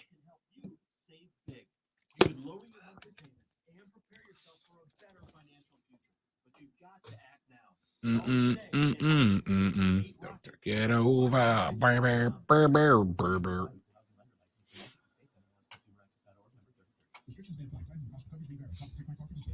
Money's tight for everyone right now. It's been a tough year, and you sure don't need to get hit with a big unexpected bill. Like, what if your car breaks down right now? How are you paying the bill? If it's your transmission, that's under $3,000. Your engine, up to $6,000. Even minor repairs like your air conditioning can hit your wallet hard. Here's the good news: if you have a car, truck, or SUV that's $19.99 or newer, you can stop paying for repairs right now. That's right. With Protect My Car, when your car breaks down, we pay your repair bill for you. Just dial 800-279-2827 on your mobile phone now to get started.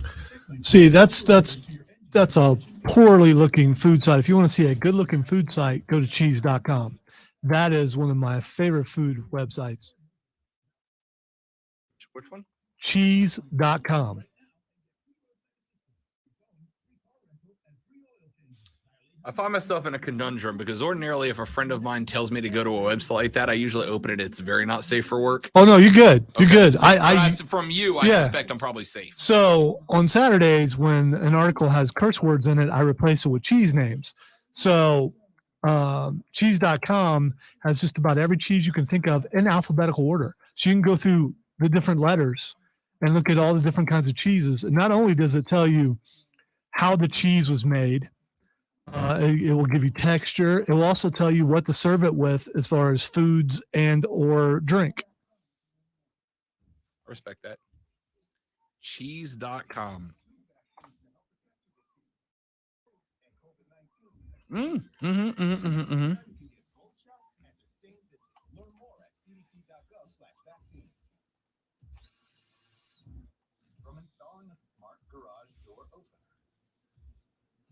I am about to learn a lot more about cheese than I ever want to. I can tell you, I've used a lot of cheese names from the F category, the S category, and several other categories. So we'll replace the curse word with the cheese name, and then when we're done, we will read the description of the cheese in case people want to go out and buy it. We've even had some cheese tastings on the show before. What's the one that smells like death that everybody makes the delicacy out of? Limber? Yes. Now I want the cheeses in alphabetical order. It's up there. There's near the top. There's a thing you pick it, and it will take you there. Fat bottom girl. Yes, I've used that before.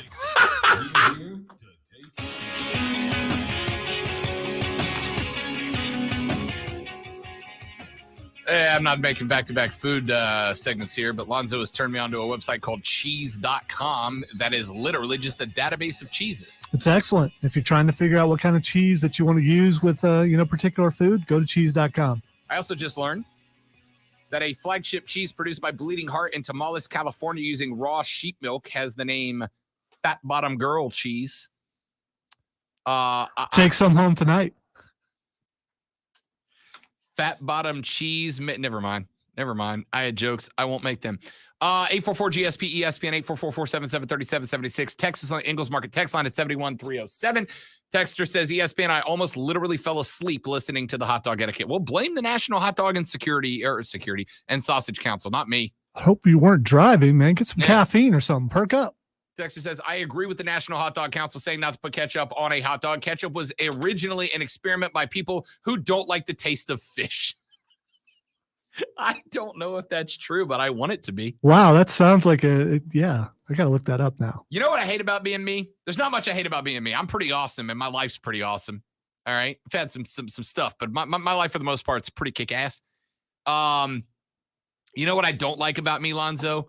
When somebody hits me with a fact like ketchup was originally an experiment by people who don't like the taste of fish, I cannot do anything else until I go research that to find out if it's true or not. You want to screw with me? I'm about to give you my kryptonite, ladies and gentlemen. Do you want to screw with Rob Brown? Make up a fact that sounds legit and tell me. Because the next 4 to 8 minutes of my life will be spent only researching that to find out if it's true. Courtney gets furious with me because we'll be sitting like family dinner. And her brother knows this about me now. And he'll just say something. And I will stop the conversation and be like, really? And they're still talking. And I'm on the phone Wikipediaing, what was the one? There was one. In fact, there was one the other day. Oh, her sister and brother-in-law went to Yellowstone. And we're talking about the geysers. And he's like, yeah, this is the tallest, but it's not the biggest. And this one does more water. And I'm sitting there referencing this like he didn't just go there. I needed to Wikipedia it. So now I'm going to spend the day Wikipediaing the origin story of ketchup. Do you believe that Matt Rule is going to be running the ball now? Like he's going to increase. They're already running the ball the 9th most times in the National Football League. They can't really add too much, especially with CMC out. I think it's less about running the ball more, Lonzo, and I think it's more about where the spots to run the ball. They're running the ball early in games. It's working. Then they come out in the third quarter. They start throwing the ball around the field 40 times. I don't understand it. I do believe they're going to run the ball more. And by the way, ketchup is fish sauce. The word ketchup is derived from the Chinese word kishu. I don't know how to say it, but I'm going to do it that way, meaning a pickled fish sauce. This mixture was mainly added to recipes to season a dish versus served as a condiment. It's believed that this fish sauce made its way from Vietnam to the southeastern part of China, where it became a standard food item. And how do you say it in Chinese again? Ketchup. What was that? Ketchup. I'm consistent, at least. Yeah, I was hoping you were going to blow it. So there you go. Now you can say you've left The Rob Brown Show with a hot take about the Carolina Panthers and the origin story of ketchup. Who else is giving you that type of just raw information and opinion? Nobody. Just us. That's why we got hardware. Texas said, did you know ketchup was originally called catsup because Dr. Heinz in 1812 originally started as a veterinarian? Okay, Keegan. I know that's you. I know that's you. Buddy's right. Absolutely not. Yes. Absolutely not. No, he's right. Nope. Yeah. Nope. I just I'm read. Shannon Sharpen it. Nope. I just read that too. Nope. It is the internet, so it could be untrue, but I did just read that also. I really planned on doing like at least 5 or 6 minutes of Panthers talk before we got out of here. Now y'all trying to convince me that catsup was because the guy who who Dr. Heinz was Dr. Heinz. I didn't know it was a doctor. It's just Heinz. Not only that, they're actually called catsup. Have you seen it before? I have seen it before. And now we know why. No, we don't. Now we know how somebody made up a story, and then Lonzo went, wouldn't it be hilarious if I can get Rob to believe this? Because I know he's going to go sit in the office for 20 minutes researching the deep, dark recesses of the internet to find out if there was really a veterinarian who got us all to say catsup, which did not happen. And then you'll spend the rest of your time on cheese.com trying to figure out which cheese goes best with catsup.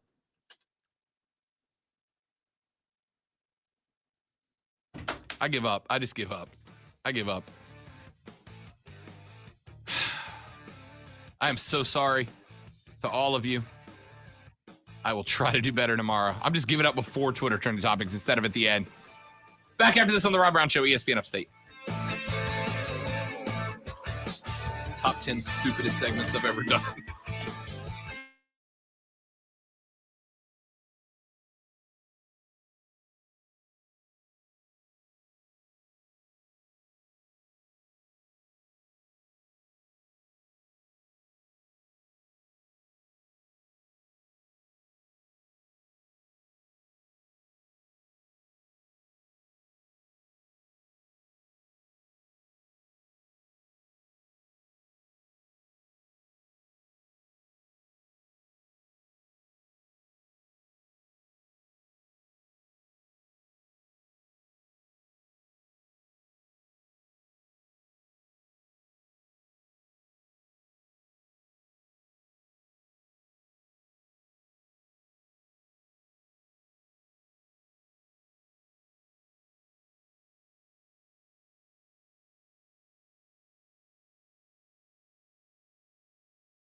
I don't know that I've ever. Or maybe it's because I grew up in Louisiana and we eat everything. I don't know that I've ever eaten anything like just a taste of it has made me actually vomit. I've had something like, oh, that's really Zombie bad. Skittles. You told me about Yeah, that. yeah, those, yeah. I'm usually pretty good with that stuff. I mean, but the taste of that, I don't know what it was, but it just got me. And it could have been texture too. No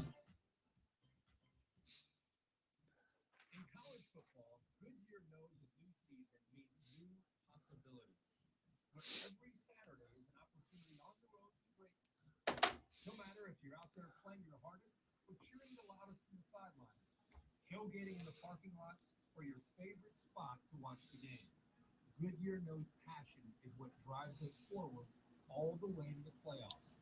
That's the road that moves us. Goodyear, more driven. This report is sponsored by DEA Take Back Day, October 23rd. DEATakeback.com. Help DEA keep our communities safe and healthy by participating in National Prescription Drug Take-Back Day, October 23rd. Find a collection site near you at DEATakeback.com. Do your part to lower overdose deaths and prevent drug misuse before it starts.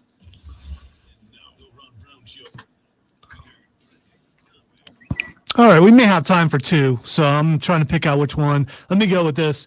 The Xbox mini fridge is trending. Quick pause. Text. I called, no answer, to tell you that I sent the text about ketchup and fish. I didn't know about the Chinese, but observed it from watching people who eat fish, who mainly grew up eating ham, chicken, steak, and just didn't care for the taste of fish, so they would smother it with ketchup. Learn something new every day. Xbox mini fridge is trending. Are they doing like a giveaway or something? It went on sale yesterday and is $99 and immediately sold out. But it's sold out to scalpers, and Xbox is ticked about it. Yeah. Because the scalpers immediately went on eBay and started selling them for $500 bucks. They are people made fun of the new Xbox, what they look like. So they actually made a refrigerator. It looks like a tiny fridge. So they made a fridge that kind of looks like Yeah. And if I read, and this could be about something else, but didn't they build it to where it has like a cooling stand on top? No, I thought I read they had built a cooling stand on the top, so you put your Xbox on it and it actually keeps your Xbox. Well, cool. I think you could do that with any cold thing, but no, it does have a USB in the front of it, and it will hold up to 12 cans. I think it is. It's kind of smaller, but Did they build RAM into it? Like, did they build storage? Because that'd be kind of sick, to be honest. oh, that would be awesome. But what's the point when scalpers just buy it? True story. All right, that's it for us. Diesel and Mark Wright up next for Offsides. Make sure you stay tuned for that. We'll come back tomorrow, and I promise you that I cannot promise you that there won't be more catch-up talk. You guys on the text line, you just run the show. All right? I'm just kidding. Don't stop. I love you. You make the show. See you tomorrow. We'll try harder. Rob Alonzo, it's ESPN Upstate. Later, brother.